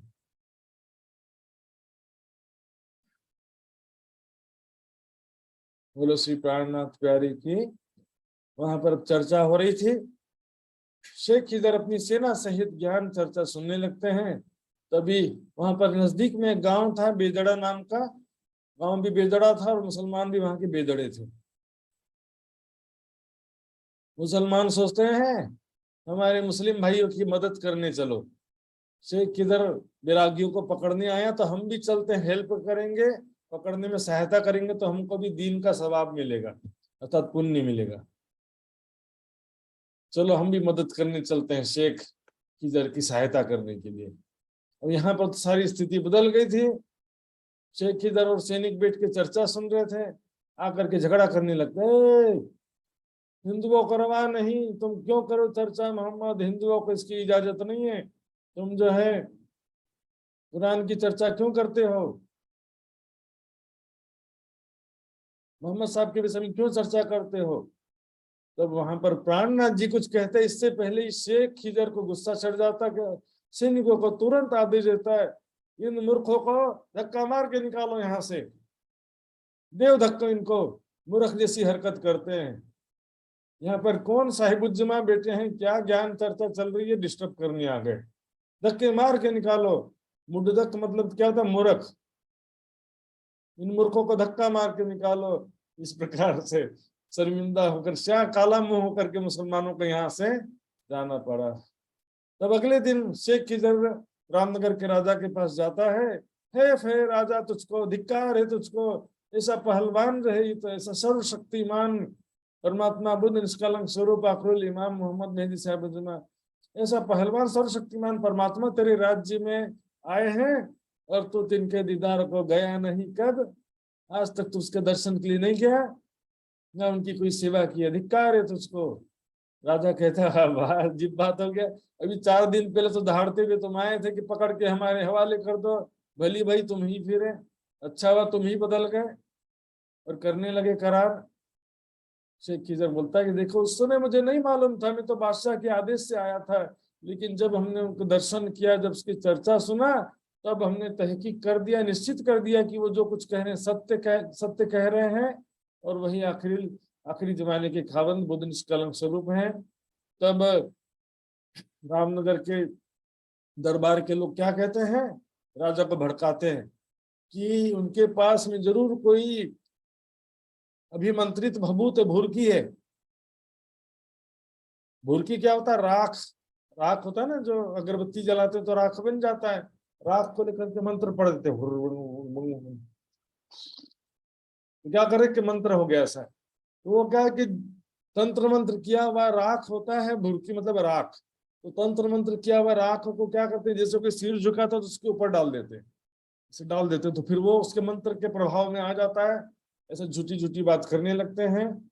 तो इसलिए आप क्या करो, उसके पास मत जाना, सिर मत झुकाना राजा, नहीं तो तुमको भी वशीभूत कर लेंगे। राजा कहता है मैं जाना तो पड़ेगा शेख खिजर को दिखाने के लिए, जाना तो पड़ेगा, लेकिन मैं बैठू ना सोहबत, उनके सामने नहीं बैठूंगा, दूर से दीदार करूंगा। हाँ हाँ हाँ, प्रणाम प्रणाम। दूर से खड़ा रहा, न्योता तो दिया और बगीचे में सब सुंदर साथ की भोजन की व्यवस्था किया। हादी के सन्मुख खड़ा रहा, ना बैठा, थे खड़ा रहा, बैठा नहीं बिल्कुल भी। दिल में दहशत इतना था उसको, डर के मारे क्या करेगा, बिना अंकुर क्या करे, ऐसी स्थिति थी सुंदर शाह जी। अब शेख खिजर जी प्राणनाथ जी से कहते हैं हमको करो हुक्म और आप आदेश दीजिए प्राणनाथ जी कि आपके विषय में मैं क्या लिख करके भेजूं औरंगजेब के पास में। तो प्राणनाथ जी कहते हैं मेरे विषय में तुमने जो समझा है वो लिख दो, मैं कुछ भी नहीं बोलूंगा इस विषय में, आपने मुझे जो जाना है, मेरे विषय में जो समझा है वो लिख करके भेज दो, ताकि वो औरंगजेब को कुछ अंकुर की पहचान हो, अपने निज स्वरूप की पहचान हो। सुंदर साहब जी 25 बार इस तरह की छुपाइयां हैं। यदि पहले चर्चा सुना होता तो पहले अंकुर की पहचान नहीं होती, अभी चिट्ठी से अंकुर की पहचान हो जाए शायद, ऐसा करके कह रहे हैं। इससे स्पष्ट है कि पहले नहीं मिला था, पहले चर्चा नहीं सुना था उसका। तब जो है यहाँ पर शेख खिदर को तो वापस लौटना पड़ता है, जिम्मेदारी थी सेना का सिपह सलार था वो। लेकिन शेख खिदर के बहुत सारे साथी यहीं रुक जाते हैं, बोले प्राणनाथ जी के चरणों को छोड़कर हम वापस नहीं जाएंगे, उनके चरणों को हम छोड़ नहीं सकते हैं। भिखारी दास भी, उनको जाना तो पड़ता है, लेकिन शेख खिदर को पहुंचा करके, सुरक्षित पहुंचा कर फिर वापस आते हैं और अपने परिवार समेत प्राणनाथ जी के चरणों में समर्पित हो जाते हैं। बोलो श्री प्राणनाथ प्यारे की। तो यहाँ पर एक और दुष्ट बीच बीच में आ जाते हैं। उर्दिल खान का एक रिश्तेदार था, कजन ब्रदर था, गुलाम मोहम्मद। उसने सोचा कि शेख खिदर पकड़ने गया तो मैं भी चलो हेल्प करूं थोड़ा सा। तो उसने क्या किया, सोचा कि कुछ लूट का माल भी मिल जाएगा, औरंगजेब भी खुश हो जाएगा। तो उसने भी उसी प्रकार अपने दूत को भेजा रामनगर के राजा के पास, विरागियों को पकड़ के हमारे हवाले कर दो, नहीं तो लड़ने के लिए तैयार रहो। राजा घबरा जाते, क्या है बार बार इन विरागियों के कारण बार बार हम पर इतना दबाव आते रहता है। तब रामनगर ने अपने संदेश वहां को भेज दिया कि तुम जाओ हमारे देश से, हम न सह सकें खरकस से, आप सभी हमारे देश से चले जाओ, सभी महात्मा लोग, बैरागी लोग, रोज रोज का झंझट हमसे सहन नहीं होता, कभी कोई आके धमकाता, कभी कोई आके धमकाता है, आप लोग जब से आए हैं तब से हमारे पर टेंशन ही टेंशन हो रहा है। राजा की दहशत भरी कहर भरी नजर को देखते हैं, तब प्राणनाथ जी वहां से सभी सुंदर साथ वहां से चल पड़ते हैं। धरती को जहर के समान देखते हैं, जहां से प्राणनाथ जी सुंदर साथ को निकाल दिया जाए वो धरती जहर के समान है, विष के समान, अग्नि के समान है सुंदर साथ जी। इस प्रकार वहां से चल करके गढ़े पहुंचते हैं। गढ़ा कहाँ पर, नक्शा एक बार देख लीजिए सुंदर साथ जी गढ़े के विषय में। तो ये देखिए, ये रामनगर आए थे, रामनगर से गढ़ा, फिर अगरिया, फिर पन्ना, ये रूट है। तो गढ़े पर आए हैं, फिर इसके बाद अगरिया आएंगे। तो गढ़े में जब पहुंचे थे तो उसी समय गुलाम मोहम्मद सेना समेत रामनगर पहुंचा। लेकिन रामनगर में पहुंचने के बाद उसको मालूम चला कि वो सब तो चले गए हैं। तो उसने 5 सैनिकों को, घुड़सवार सैनिकों को भिजवा दिए, जाओ प्राणनाथ जी का पीछा करो, बैरागियों का पीछा करो। तो 5 सैनिक पहुंच गए गढ़े में। गढ़े के पहले, जस्ट पहले एक बगीचे पर प्राणनाथ जी सुंदर सा ठहरे थे, वहां पर पहुंच गए। तो सुंदर साथ ने उनको पकड़ करके रस्सी से बांध दिया और उसको 4 प्रहर तक उनको समझाने का प्रयास किए, समझ जाओ हम तुमको नहीं मार रहे हैं, समझ जाओ, ज्यादा झगड़ा करोगे तो फिर गड़बड़ होगा।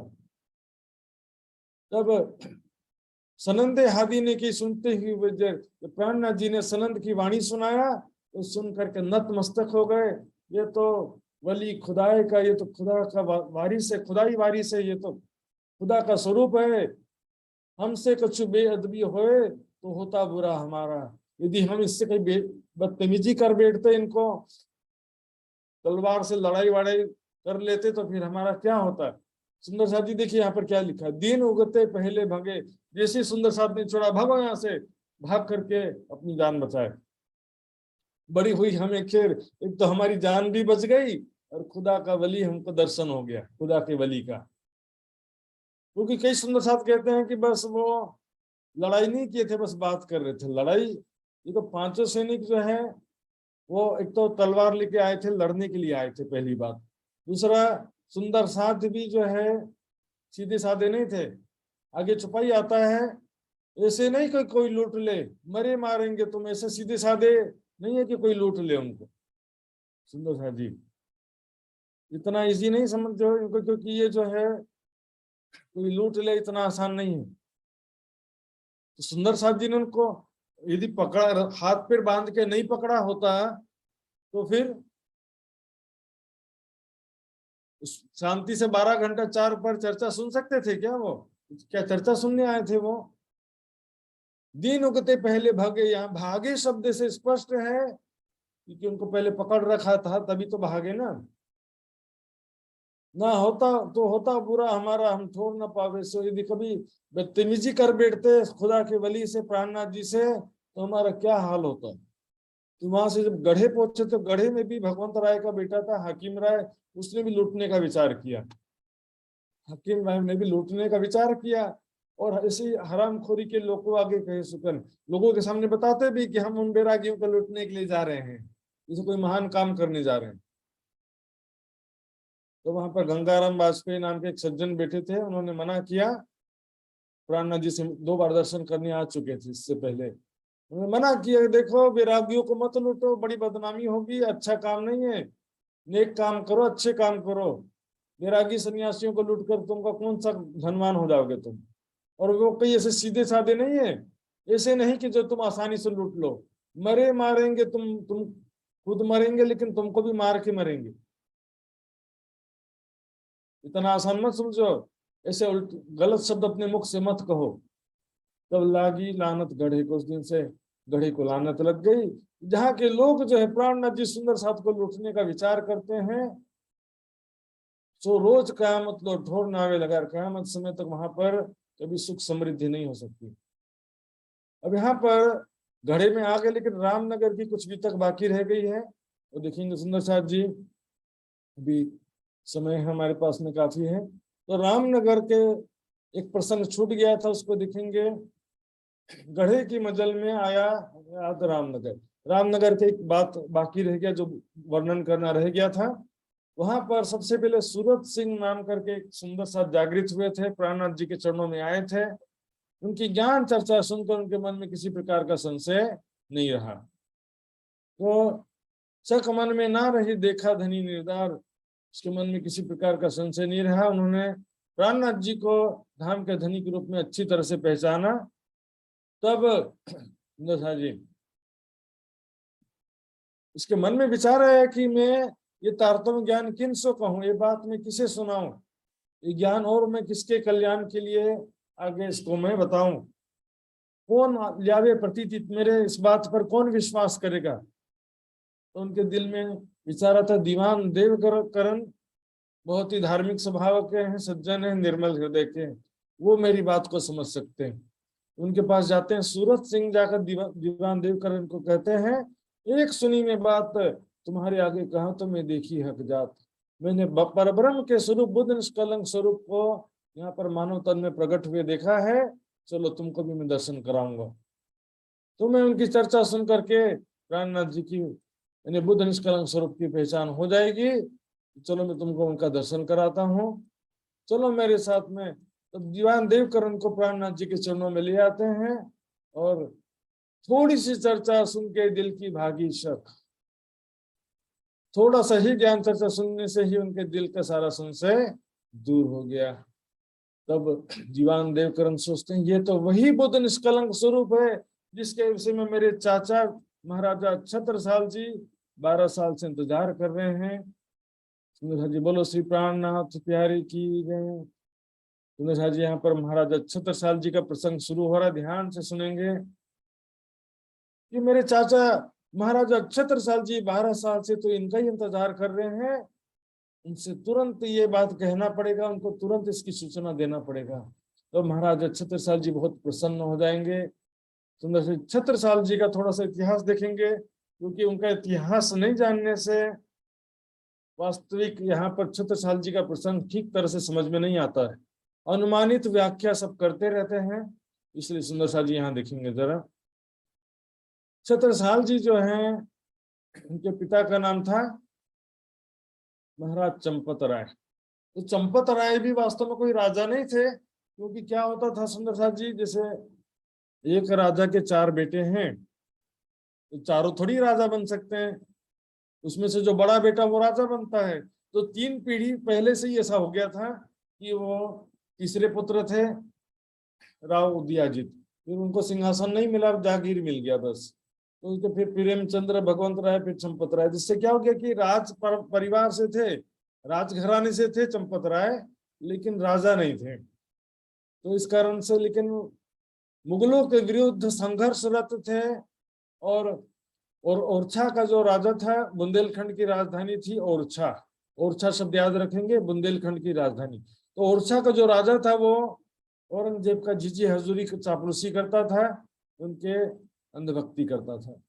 तब इनको क्या विद्रोही बन करके उसका विद्रोह करना पड़ता था, औरंगजेब का विरोध करना पड़ता था, तो छिप छिप के जंगल में रहना पड़ता था। इस कारण से चंपत राय ये 4 पत्नियां थी, 4 रानियां थी, भगवंत कुंवरी, हीरा कुंवरी, लाड कुंवरी, झलकन कुंवरी। यहाँ पर उनके 4 रानियों से कौन कौन से पुत्र थे देखेंगे। सारवाहन और अंगद राय बड़ी रानी के पुत्र थे।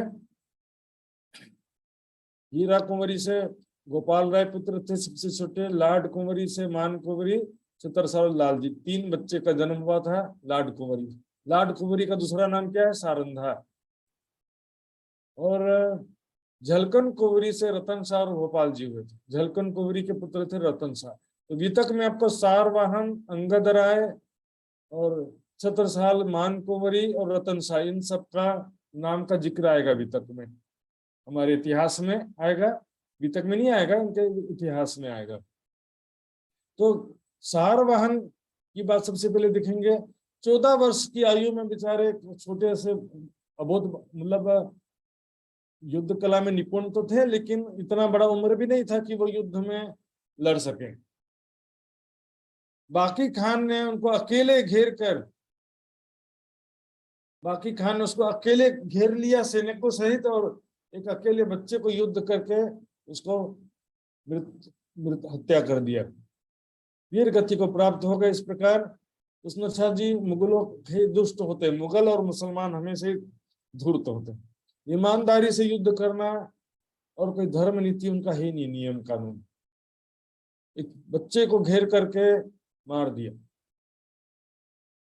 तो यहाँ पर देखेंगे छत्रसाल जी के विषय में। छत्रसाल जी का जन्म हुआ था विक्रम संवत 1706 को। छत्रसाल जी पर आज कुछ ज्यादा प्रसंग बाकी नहीं है, बस इस छत्रसाल जी का इतिहास थोड़ा सा है संक्षिप्त में, ये मैटर है। अब इस तो समय हमारे पास बहुत सारा बचा है, लेकिन प्रसंग मेरे पास इतना ज्यादा नहीं बचा है। आइए छत्रसाल जी ध्यान से देंगे। 1706 में जन्म हुआ था, जबकि लगभग प्राणनाथ महाराज ठाकुर से 30 साल छोटे थे, 31 साल छोटे थे छत्रसाल जी, बच्चे के समान थे समझो। 1706 में छत्रसाल जी का जन्म हुआ था। जन्म के समय में क्या हुआ कि चंपत राय और रानी सारंधा ककर कंचनहार की पहाड़ी कहते हैं उसे, वह पहाड़ पर गुफा में एकांत स्थान पर बच्चे को जन्म देने के लिए छिप गए थे। लेकिन घर के भेदी लंका ढाई वाला कथन के अनुसार कुछ अपने ही लोगों ने दुश्मन को जाके जानकारी दे दिया कि रानी सारंधा का पुत्र जन्म होने के लिए वहां पर एकांत में छिपे हुए हैं उन लोग। तब मुगल सेना ने चारों तरफ से घेर लिया, और यहाँ पर चंपत राय के जन्म के समय, चंपत राय जिससे बच्चे का जन्म हुआ, सैनिकों ने हमला बोल दिया। तो छत्रसाल जी का जन्म जब जैसे ही होता है, चंपत राय ने बच्चे को अपनी छाती में बांधा, रानी सारंधा को पीठ में बैठाया, और दासी को भी नहीं छोड़ा, दासी को भी हाथ पकड़ के इसे उठा लिया और इसे जोर से छलांग लगाया। इसका ये प्रमाण देखेंगे। रानी ले कंधे चढ़ाए, रानी सारंधा को कंधे पे चढ़ा दिया, पुत्र को हिये लगाए, पुत्र को छाती में बांधा, और दासी को बाह गही धाय के हाथ पकड़ के मार के छलांग अधर कूद चले चंपत राय। मोर की पहाड़ियों से गए, मोर से उड़ाए के, मोर के पहाड़ियों से मोर से उड़ाए के।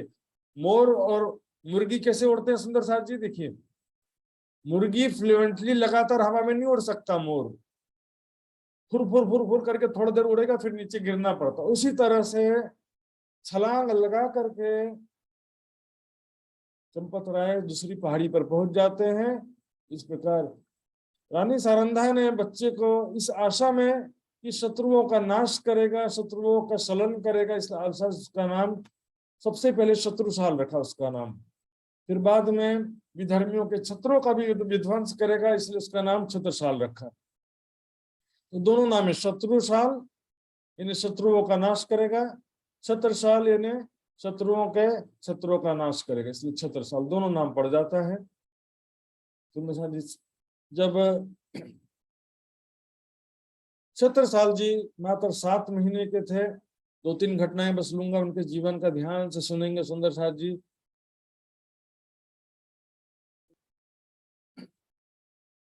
7 महीने के थे छत्रसाल, तब रानी सारंधा और चंपत राय और उनके कुछ सैनिक अचानक से भाग रहे थे, पीछे मुगल सेना थी, और छत्रसाल जी को पीठ पर कपड़े से बांधा हुआ था।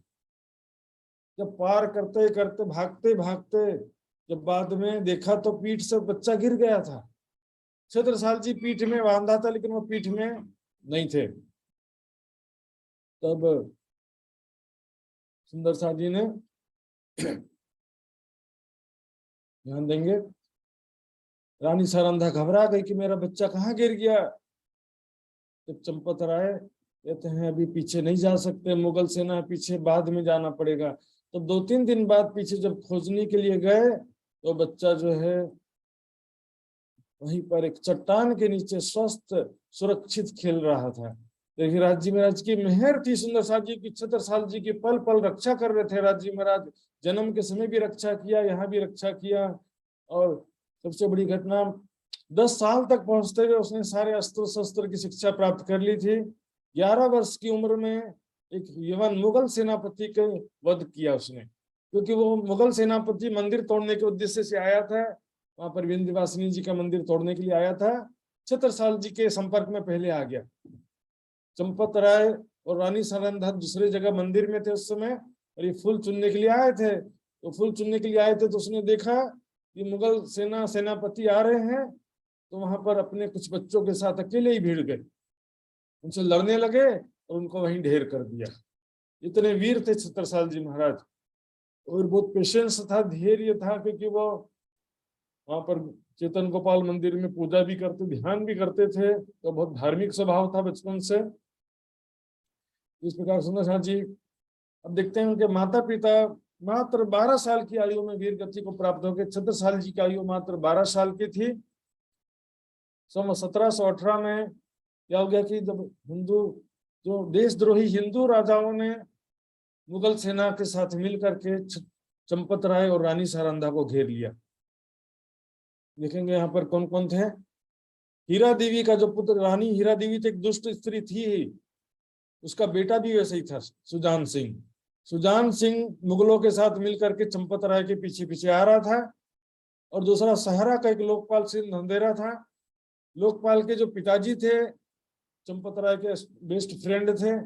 चंपत राय यहाँ उनसे सहायता के लिए आए थे, लेकिन लोकपाल सिंह ने 1 लाख रुपया के लालच में आकर के उनको हवाले कर दिया मुगलों को, अर्थात मुगलों को उनका पता बता दिया। इस कारण क्या हुआ, रानी सारंधा चंपत राय दुश्मनों से घिर गए, और उन्होंने दुश्मनों के हाथ से मरने से बेहतर समझा कि हम अपने हाथों से मर जाए। रानी सारंधा से कहा मेरी छाती पर कटारी मार दो, और उसके बाद रानी सारंधा ने अपनी छाती पर भी कटारी मार दिया।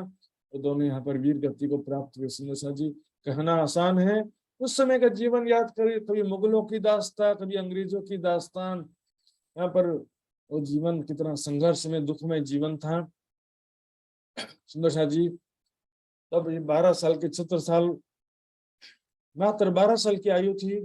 अपनी दीदी के पास, मान कुंवरी के पास जाते हैं, सगी दीदी, लेकिन डर जाती है, बोली तुम्हारे पीछे पीछे कहीं मुगल सेना ना आ जाए, तुम यहाँ से चले जाओ, दूसरी जगह चले जाओ, काका के पास चले जाओ, चाचा के पास चले जाओ, मेरे पास से चले जाओ।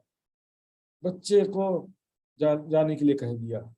तब बेचारा भूखा प्यासा 76 साल, बुखार भी हो जाता उनको, एक पेड़ के नीचे लेटे हुए थे। तो वहां पर उन्हीं के जो जन्मभूमि है, नूना में है, 76 साल का जन्मभूमि है, वहां की एक बरदिया कुमार की लड़की थी जिसकी शादी हुई थी यहीं पर। तो वहीं से लकड़ी सिर पे उठा करके, लकड़ी का टुकड़ा उठाकर गुजर रही थी, तो देखा अरे ये तो 76 साल है, हमारे गांव का लड़का यहाँ पर किसे लेटा हुआ है। जाके 12 साल का बच्चा देखी, 12 साल का बच्चा अकेले लेटे दिखेंगे तो हमको भी डाउट होगा ना, क्या समस्या है इसके साथ में। तो उसको देखती है तो इसको बुखार भी था, तुरंत अपने साथ ले चलती, चल मैं तो मेरे भाई के समान हूँ, चलो मेरे घर पर। उसको घर पर ले गई, भोजन खिलाया, और जब तक स्वस्थ नहीं हुआ तब तक अपने घर पे रखा रहा। सगी बहन से भी बढ़कर के सिद्ध हुई सुंदर शाह जी। छत्रसाल जी ने भी जब पन्ना के राजा बने तो अपने सच्चे बहन का नाता निभाया और उनको जागीर भी निभाया। तो यहाँ पर हैप्पी रक्षाबंधन सभी सुंदर शाह जी, सगी बहन से भी बढ़कर सिद्ध होते हैं। और यहाँ पर छत्रसाल जी को जब माता पिता की वीरगति की सूचना बाद में प्राप्त हुई, तो उन्होंने संकल्प लिया कि मैं लोकपाल सिंह धंधेरे को जमीन में जिंदा गाड़ दूंगा। उस समय में उनके चाचा थे खंगराय, उन्होंने छत्रसाल जी का सहायता किया, उनको खाने पीने शिक्षा का व्यवस्था किया खंगराय ने। सुंदर साहब जी यहाँ पर किसी चाचा बल दीवान का वर्णन नहीं है, अपने अनुमान से कह देते हैं चाचा बल दीवान ने पाला पोसा बड़ा किया। सुंदर साहब जी अपने मन से कहने से कैसे काम चलेगा। बल दीवान के विषय में सुंदर साहब जी अनेकों प्रमाण है कि वो सुंदर साहब जी चाचा नहीं थे, चचेरे भाई थे सुंदर साहब जी। आपको मैं दिखाता हूँ कुछ प्रमाण ग्रंथों का। ये देखिए पन्ना जी के द्वारा प्रकाशित एक किताब है, इसमें देखेंगे क्या लिखा है। चचेरे भाई बल दीवान से बैठ, चचेरा भाई था। ये तक में भी शब्द आता है सेना में था जो जेठा। जेठा किसको बोलते हैं? बड़े भाई को बोलते हैं ना। ये देखिए यहाँ पर भी लिखा चचेरे भाई, चचेरे बड़े भाई बलदाऊ के पास है। बलदाऊ का मतलब ही बड़ा भाई होता है, दाऊ मतलब भाई। बुंदेलखंड में छत्तीसगढ़ी में भी दाऊ को मतलब भाई बोलते हैं, मराठी में भाऊ बोलते हैं, और यहाँ पर बुंदेलखंडी में दाऊ बोलते हैं। इसके अलावा देखेंगे ये वीर छत्रसाल एक बहुत मतलब ये प्रवाही किताब है, सुंदर साहब के द्वारा लिखा हुआ नहीं है। इसमें भी देखेंगे सुंदर साहब जी यहाँ पर स्पष्ट रूप से लिखा हुआ है छत्रसाल जी अपने चचेरे भाई बलदाऊ से मिले। युग प्रवर्तक महाराजा छत्रसाल कुंज बिहारी दुबे के द्वारा लिखित किताब है। यहाँ पर भी छत्रसाल के चचाजात भाई बलदीवान कौन थे? चचाजात भाई। सभी किताबों में लिखा बुंदेलखंड का इतिहास सबसे प्राचीन किताब है इस विषय में, इससे प्राचीन कोई भी किताब नहीं है। क्या लिखा देखिए, छत्रसाल का औरंगाबाद में बलदाऊ से मिलन। बलदीवान चचेरे भाई बलदीवान के पास औरंगाबाद पहुंचे, क्योंकि बलदीवान जो है देखिए चंपत राय सुजान राय दोनों भाई थे। छत्रसाल जी चंपत राय के बेटे थे और बलदीवान सुजान राय के बेटे थे। दोनों सुजान राय के बेटे थे। चंपत राय सुजान राय भाई भाई थे। इसी प्रकार छत्रसाल जी चंपत राय कजन ब्रदर चचेरे भाई होते सुंदर साहब जी। क्योंकि बिना प्रमाण के अनुमान सारा काम करता है। वितक में कहीं लिखा भी नहीं कि चाचा थे, ऐसा कहीं लिखा होता तो मान जाते। वितक में क्या लिखा? सेना में था जो जेठा। उस जेठा का मतलब क्या होता है सुनो, जेठा जेठी बोलते हैं ना आप लोग भी नेपाली भाषा में, जेठा जेठी कांचा कांची। जेठा का मतलब बड़ा भाई होता है, चाचा थोड़ी होता है। तो 16 साल की उम्र में मुझे ध्यान देंगे यहाँ पर खंगराय ने उनका रहने का व्यवस्था किया। यहाँ पर उनके कुछ भाई थे, अंगद राय उनका कजन ब्रदर थे, अंगद राय भी, रतन शाह भी उनके कजन ब्रदर थे। ये सब 3-4 चचेरे भाई थे उनके, रतन शाह भी और बलदीवान भी। इस समय में महाबाली नाम के एक योद्धा थे जो चंपत राय के रानी सारंधा के विशेष परम हितैषी सहायक और मित्र थे, विश्वस्त साथी थे। उन्होंने रानी सारंधा ने उनको मरने से पहले कुछ आभूषण और कुछ पैसा और एक घोड़े का बच्चा छत्रसाल जी के लिए दिया था कि मुझे मेरी मृत्यु हो जाए तो ये मेरे बच्चे को दे देना, छत्रसाल जी को दे देना। तो उन्हें सारी वस्तुएं छत्रसाल को दिया, कुछ आभूषण पैसा और कम उम्र का घोड़ा दिया। उसी का नाम पड़ गया भले भाई। छत्रसाल जी ने उसका नाम रखा भले भाई। क्योंकि देखिए बचपन से जो चीज साथ में रहता है ना, कोई भी एनिमल हो, घोड़ा हो कुत्ता हो शेर हो, बचपन से जो साथ में रहता है ना वो दिल से अटैच रहता है। ये भले भाई घोड़ा केवल दिल से अटैच था छत्रसाल जी से। केवल बड़े होने की बात ले आएंगे तो मजबूरी में काम करता है, मार हंटर मार मार के उसको काम करवाते हैं, वैसा नहीं होता है। यहाँ पर जहाँ दिल का अटैचमेंट है तो दिल की बात सुनता है और हर कठिन से कठिन परिस्थिति में साथ देता है। घोड़े के विषय में प्रसंग आता है सुंदर साहब जी, जब देवगढ़ का युद्ध था उस समय छत्रसाल जी घायल हो गए थे। ये भले भाई घोड़े ने रात भर पहरा देते रहे, छत्रसाल जी के सामने किसी को आने नहीं दिया। जब रानी देव कुंवरी आई तभी उनको आने दिया। तो 16 साल की वर्ष उम्र में देव कुंवरी जी से उनका विवाह होता है। देव कुंवरी का दूसरा नाम कमलावती भी है। आज वहां पर मऊ मकरवा में कमलावती का महल भी है। पन्ना जी आएंगे तो सुंदर साथ जी आप सबको मैं दिखाने ले जाऊंगा, और केशव जी आने ही वाले हैं, उनको भी दिखाऊंगा मैं। वहाँ कमलावती का महल है, बहुत ही वहां पर चमत्कारी घटनाएं आज भी होती हैं, सुंदर साथ जी के मुख से मैंने सुना है। तो कोई देव कुमारी बड़ी रानी थी, वो भी एक छतरानी थी, कमजोर नहीं थी, वीरांगना कहते हैं इसको, वीरांगना, बहुत ही शक्ति आत्मबल से मजबूत छतरानी कहते हैं। कुमार हृदय साहिनी के पुत्र होते हैं बाद में चल के। तो जी देखेंगे छत्रसाल जी मुगल सेना में 2 साल काम किया इन्होंने। क्यों मुगल सेना में क्यों काम किया? उनकी कमजोरी जानने के लिए, उनकी शक्ति जानने के लिए 2 साल तक मुगल सेना में काम करते हैं। और जी देखेंगे उसके पश्चात शिवाजी से भेंट करने भी गए, शिवाजी से मुलाकात करते हैं। शिवाजी ने उनको युद्ध नीति का ज्ञान दिया। देखो मुगलों के साथ वो धूर्त कुटिल धोखेबाज है, उनके साथ ईमानदारी से युद्ध करोगे, धर्म नियमों से युद्ध करोगे तो धोखा खाओगे, उनसे ईमानदारी मत करो। पृथ्वीराज चौहान ने ईमानदारी किया, धर्म नियम से युद्ध किया, पृथ्वीराज चौहान को तो उन्हें आंख और अपनी जान गंवाना पड़ा। 16 टाइम्स 16 बार मोहम्मद गोरी को क्षमा कर दिया। जो एक बार धोखा दिया तो दूसरी बार तो कम से कम क्षमा नहीं करना था ना, 16 बार क्षमा करते गए धर्म नियम के अनुसार। और उसने एक बार पकड़ा पृथ्वीराज को, दोनों आंखें फोड़ दिया। इसे धूर्त होते हैं, इनके साथ धर्म नियम से युद्ध नहीं करना, यहाँ पर छल कपट करना, जरूरत पड़े तो संधि कर लो, फिर संधि को तोड़ दो, जैसा चाहे करो। इसको क्या बोलते हैं? छापा मार युद्ध बोलते हैं, या तो गोरिल्ला वार भी बोलते हैं। जैसे पहाड़ और जंगल में ना, चंबल की घाटी, उधर जंगल से निकले, अचानक से हमला कर दिया, लूट करके फिर जंगल में छिप गए। क्या आमने सामने का युद्ध तो तब लड़ा जाता है जब हमारी सेना बहुत ज्यादा संख्या हो। उसके पश्चात भवानी तलवार भी भेंट में देते हैं और कहते हैं छत्रसाल तुम मेरे पुत्र के समान हो, जब भी कोई सहायता की जरूरत होगी तो मैं तुम्हारी सहायता करूंगा। इसी कारण से बाजीराव पेशवा ने छत्रसाल जी का पत्र पा करके उस समय में हेल्प किया था, जब बंगश खान ने वहां पन्ना जी में हमला किया था। बंगश खान ने, काफी बात की बात है, मैं बाद में डिटेल्स में बताऊंगा इस विषय में, क्योंकि यहाँ पर पुत्र के समान माना था शिवाजी ने। तो शिवाजी के पुत्र थे साहू, और साहू के पुत्र थे बाजीराव पेशवा। तो बाजीराव पेशवा छत्रसाल जी को कक्काजू कहते थे। हस्त वहां के पुराने जमाने के हस्तलिखित पत्र में आया है कि बाजीराव पेशवा छत्रसाल जी को कक्काजू कहते थे। और वहां पर मऊ मकरवा में बाजीराव पेशवा ने छत्रसाल जी का स्मृति का एक भवन बनाया, सुंदर सा जी। वो भवन भी बाजीराव पेशवा ने बनाया छत्रसाल जी के नाम से। ये काफी बड़ा आपसी रिलेशनशिप की बात है, आपस में किस प्रकार का संबंध था इससे पता चलता है।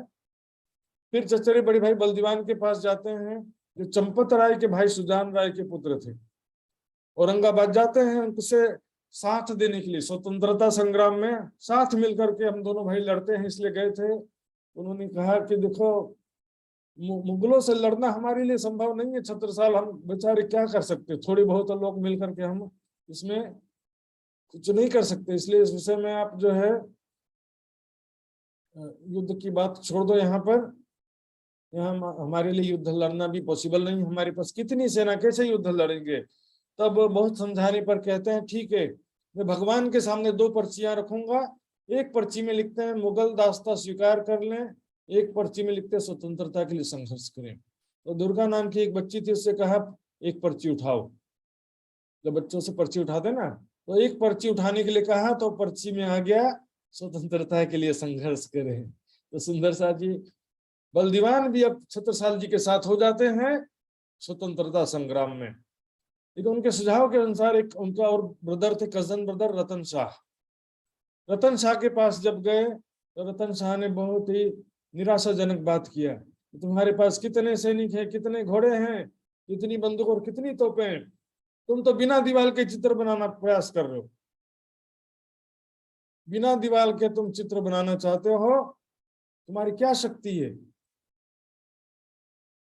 तुम कैसे युद्ध लड़ोगे। तब छत्रसाल जी बहुत निराश होते हैं कि मैं मात्र 25 सैनिक और 5 घुड़सवार हैं, तो मैं मुगलों की विशाल सेना का कैसे सामना करूंगा। जब मेरा भाई ही विश्वास नहीं कर रहा तो दूसरे कैसे मुझ पर विश्वास करेंगे।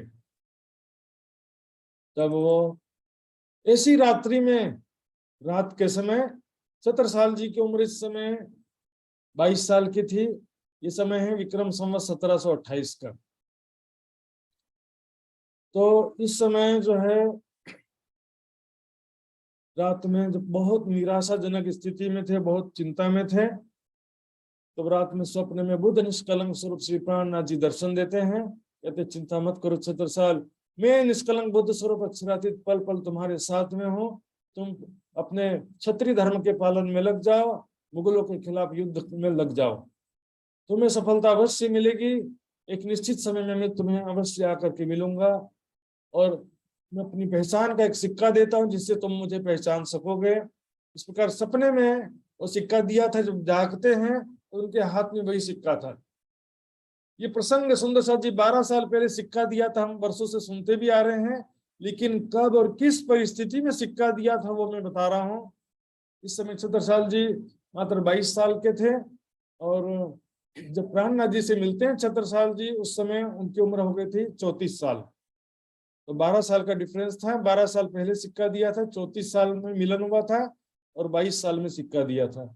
इस प्रकार से अब सिक्का जब प्राप्त होता है तो छत्रसाल जी, उसकी सेना में उत्साह बढ़ जाता है, जोश बढ़ जाता है और वो छोटी सेना से भी मात्र 5 घुड़सवार और 25 सैनिकों से युद्ध शुरू करते हैं। और फिर बाद में बलदीवान जी भी आके जुड़ते हैं, बाकी खान नाम का एक रोहिला अफगान सरदार, तो वो भी प्राणनाथ जी से आके छत्रसाल जी की सेना में शामिल हो जाता है। इस तरह धीरे धीरे उनका संगठन मजबूत होता जाता है और युद्ध को सफलता मिलती जाती है। सुंदर साथ जी यहाँ ध्यान देंगे, उसका संगठन जब बड़ा होने लगा तो एक मुखिया बनाने के लिए बैठक हुआ। सभी भाइयों ने कहा कि हम सब में बलदीवान सबसे बड़े भाई हैं, तो बलदीवान को मुखिया बनाया जाए, ऐसा छत्रसाल जी ने प्रस्ताव रखा।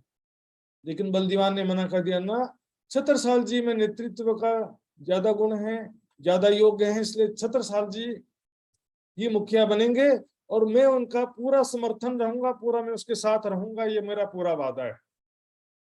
तो बलदीवान जी देखिए, लोग ने क्या है कि कुछ अनुमान लगा लगा करके बलदीवान का एक नेगेटिव कैरेक्टर समझ लेते हैं और वास्तविकता है कि बलदीवान जो है छत्रसाल जी के बहुत बड़े सपोर्टर थे। ध्यान से सुनेंगे सुंदर साथ जी, बहुत सपोर्टर थे, बहुत बड़े उनके समर्थक थे। तो सबसे पहले इन्होंने सहारा में आक्रमण किया। लोकपाल सिंह धंधेरा, उसको मार के जमीन में जिंदा गाड़ दूंगा बोला था ना, जमीन में जिंदा दफना देते हैं।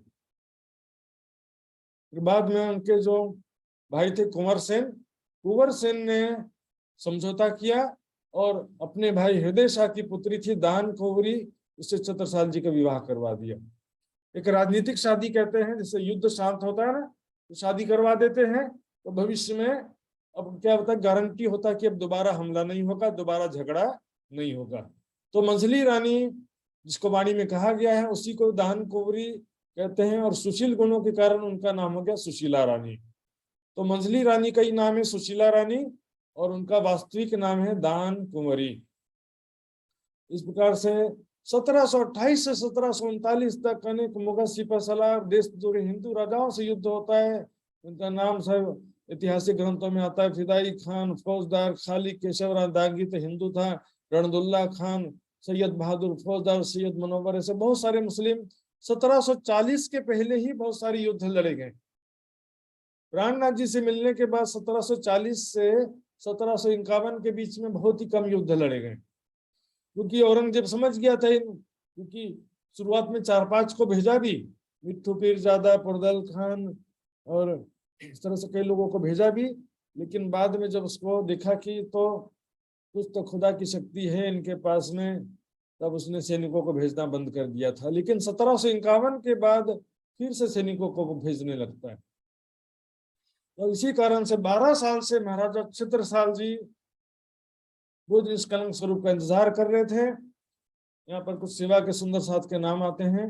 सेवा करने वाले सुंदर साथ क्या क्या सेवा करते थे, आरती कौन करता था, ढोलक कौन बजाता था, ताल तबला कौन बजाता था, छबिलदार शंख बजाते थे, ऐसा सारा वर्णन आता है। आरती उस समय भी होता था। धर्माबाई डोकरी इस समय जागृत होती है। कुछ सुंदर साथ जागृत हुए तो उनका नाम भी यहाँ पर आता है, वर्णन सुंदर साथ जी।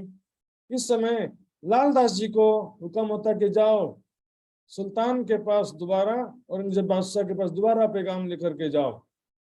तब सुंदर साथ जी उस समय लालदास जी कुरान खोल करके देखते हैं। कुरान में मूसा पैगंबर का जो कथानक है वो देखते हैं। उसमें मूसा पैगंबर, फिरौन और हारून का प्रसंग आता है। प्रसंग क्या था कि मूसा पैगंबर खुदा से प्रार्थना करता है परमात्मा से, यह खुदा मुझे मेरा भाई हारून दे दो, उसके बिना मैं फिरौन से कैसे लड़ूंगा। फिरौन कौन है? औरंगजेब बादशाह। हारून यानी महाराजा छत्रसाल, मूसा पैगंबर यानी श्री प्राणनाथ जी। क्योंकि जब तक इसको देख करके लालदास जी कहते हैं कि हमको हमारा भाई छत्रसाल जब तक नहीं मिलेगा तब तक हम औरंगजेब से सामना नहीं कर सकते। ये प्रसंग सारा चौपाइयों में आता है। मूसा ने खुदाई सो करी अरज, मैं क्यों कर लड़ूं फिरौन से मैं किस प्रकार से लड़ूंगा, जब तक वो मेरा भाई देव मुझको, मेरा भाई हारून मुझे दिला दो। मैं फकीर और बादशाह, मैं उससे अकेले लड़ नहीं सकता हूँ। मूसे का भाई हारून अब फिर उनका न चले कर न सके खोल। जब तक हमको मूसा पैगंबर और उसका भाई हारून नहीं मिलेगा तब तक वो फिरौन से युद्ध नहीं लड़ सकते। ये प्रसंग कैसा है सुंदर साहब जी? देखिए, जाहिरी रूप से ये प्रसंग ऐसा है, मूसा पैगंबर जो थे उनको बचपन में घटना के कारण उसका गला डिस्टर्ब हो गया, आवाज तोतला हो गया था, जुबान तोतली थी उसकी। तो उसने फिरौन से बातचीत करने के लिए, हारून उसका सगा भाई था, हारून वो कहीं अज्ञात जगह में था, तो उसने खुदा से प्रार्थना की कि मेरे भाई हारून को भिजवा दो, हारून मेरी तरफ से फिरौन से बातचीत करेगा। जुबान मुझसे बढ़कर धारा प्रवाह है, कुरान में लिखा हुआ आयत में। तो क्या है कि वो मुझसे बातचीत करने में ज्यादा सक्षम है। इसी प्रकार यहाँ पर लालदास जी कहते हैं प्राणनाथ जी को कि जब तक हमको अपना भाई छत्रसाल नहीं मिलेगा तब तक ये हम औरंगजेब से संघर्ष नहीं कर सकते हैं। तो वहां जो जाने का आदेश दिया था वो कैंसिल करते हैं।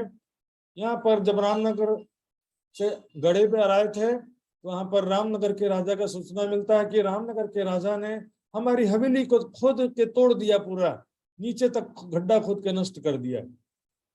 तब सुंदर साहब को बहुत दुख होता, हमने इतने प्यार से मेहनत से हवेली को बनाया था, हम तो रह नहीं रहे थे, तुम ही जाके रह लेते, लेकिन तोड़ा क्यों हवेली को।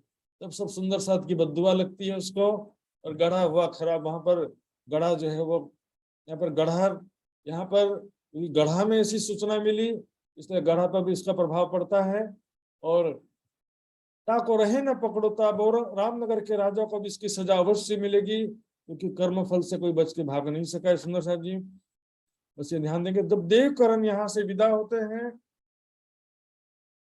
और छत्रसाल जी को बताने के लिए बुंदेलखंड वापस जा रहे थे, तो प्राणनाथ जी ने एक बात पूछा, तुम तो बुंदेलखंड के रहने वाले हो ना, तो तुम यहाँ पर बुंदेलखंड छोड़ करके रामनगर कैसे आ गए।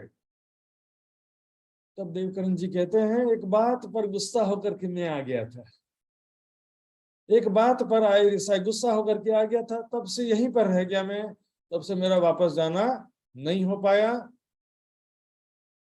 प्राणनाथ जी कहते हैं, गुस्सा होना तो मात्र एक बहाना था, वास्तव में तुम आए इनका जो, तुम यहाँ पर मेरा संदेश देने के लिए आए थे, मेरा संदेश लेकर के छत्रसाल महाराज तक पहुंचाने के लिए तुम यहाँ पर आए थे।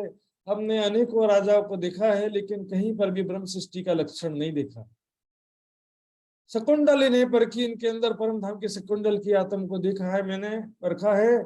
इससे अब ज्ञान वार्ता होगी, और ये जो है अपना समर्पण दिखाएंगे, इनके साथ हमारी कुछ मिलकर के दो चार बातें होंगी, और ये एक हम मिल करके जागनी कार्य करेंगे, ऐसा मुझे उम्मीद है। इनके अंदर परम धाम की आत्म को मैं देख रहा हूँ, शकुंडल की आत्म। इस प्रकार से सुंदर साथ जी रास्ते में धर्माबाई लालदास जी को मिलती है, बताती है कि देवकरण जी ने छत्रसाल जी महाराज के आगे हमारे प्राणनाथ जी की बातें करना शुरू कर दिया है। तो प्राणनाथ जी को पता चलता है, तो प्राणनाथ जी उनके देवकरण जी की सहायता के लिए संत दास और धर्मदास नाम के दो सुंदर साथ को भिजवाते हैं। तो बोले देवकरण जी नए नए सुंदर साथ हैं, समझाने में सक्षम नहीं है, तो जरा आप थोड़ा हेल्प कर देना। फिर बाद में अगरिये से लालदास, उत्तम दास, जीवन दास जी को भी भेजते हैं, ताकि छत्रसाल जी को समझाने में कोई कमी ना रहे। यदि लोग ठीक से नहीं समझाएंगे तो छत्रसाल जी कैसे समर्पित होंगे फिर। इसलिए सहायता के लिए लालदास, उत्तम दास, जीवन दास जी को भेजते हैं। यहाँ पर कई सुंदर साथ जागृत हुए थे। इस प्रकार यहाँ गढ़े से अगरिया आते हैं, वहां से फिर पन्ना किस प्रकार पहुंचेंगे, छत्रसाल जी से किस प्रकार मिलन होगा, और सारा प्रसंग हम कल की चर्चा में सुनेंगे। आइए सुंदर साथ जी चौपाई दोहराते हैं। बोलो श्री प्राणनाथ प्यारे की जय। श्री मोहम्मद कहे मोमिनो, श्री मोहम्मद कहे मोमिनो, ए गढ़ा की वितक, ए गड़ा की बितक, आगे कहो परना की, आगे कहूँ पना की, जो है हुक्म हक, जो है हुक्म हक, जो है हुक्म हक। जो है हुक्म हक। बोलो श्री प्राणनाथ प्यारे की जय। धाम के धनी जय सर्व सुंदर साथ की जय। जय।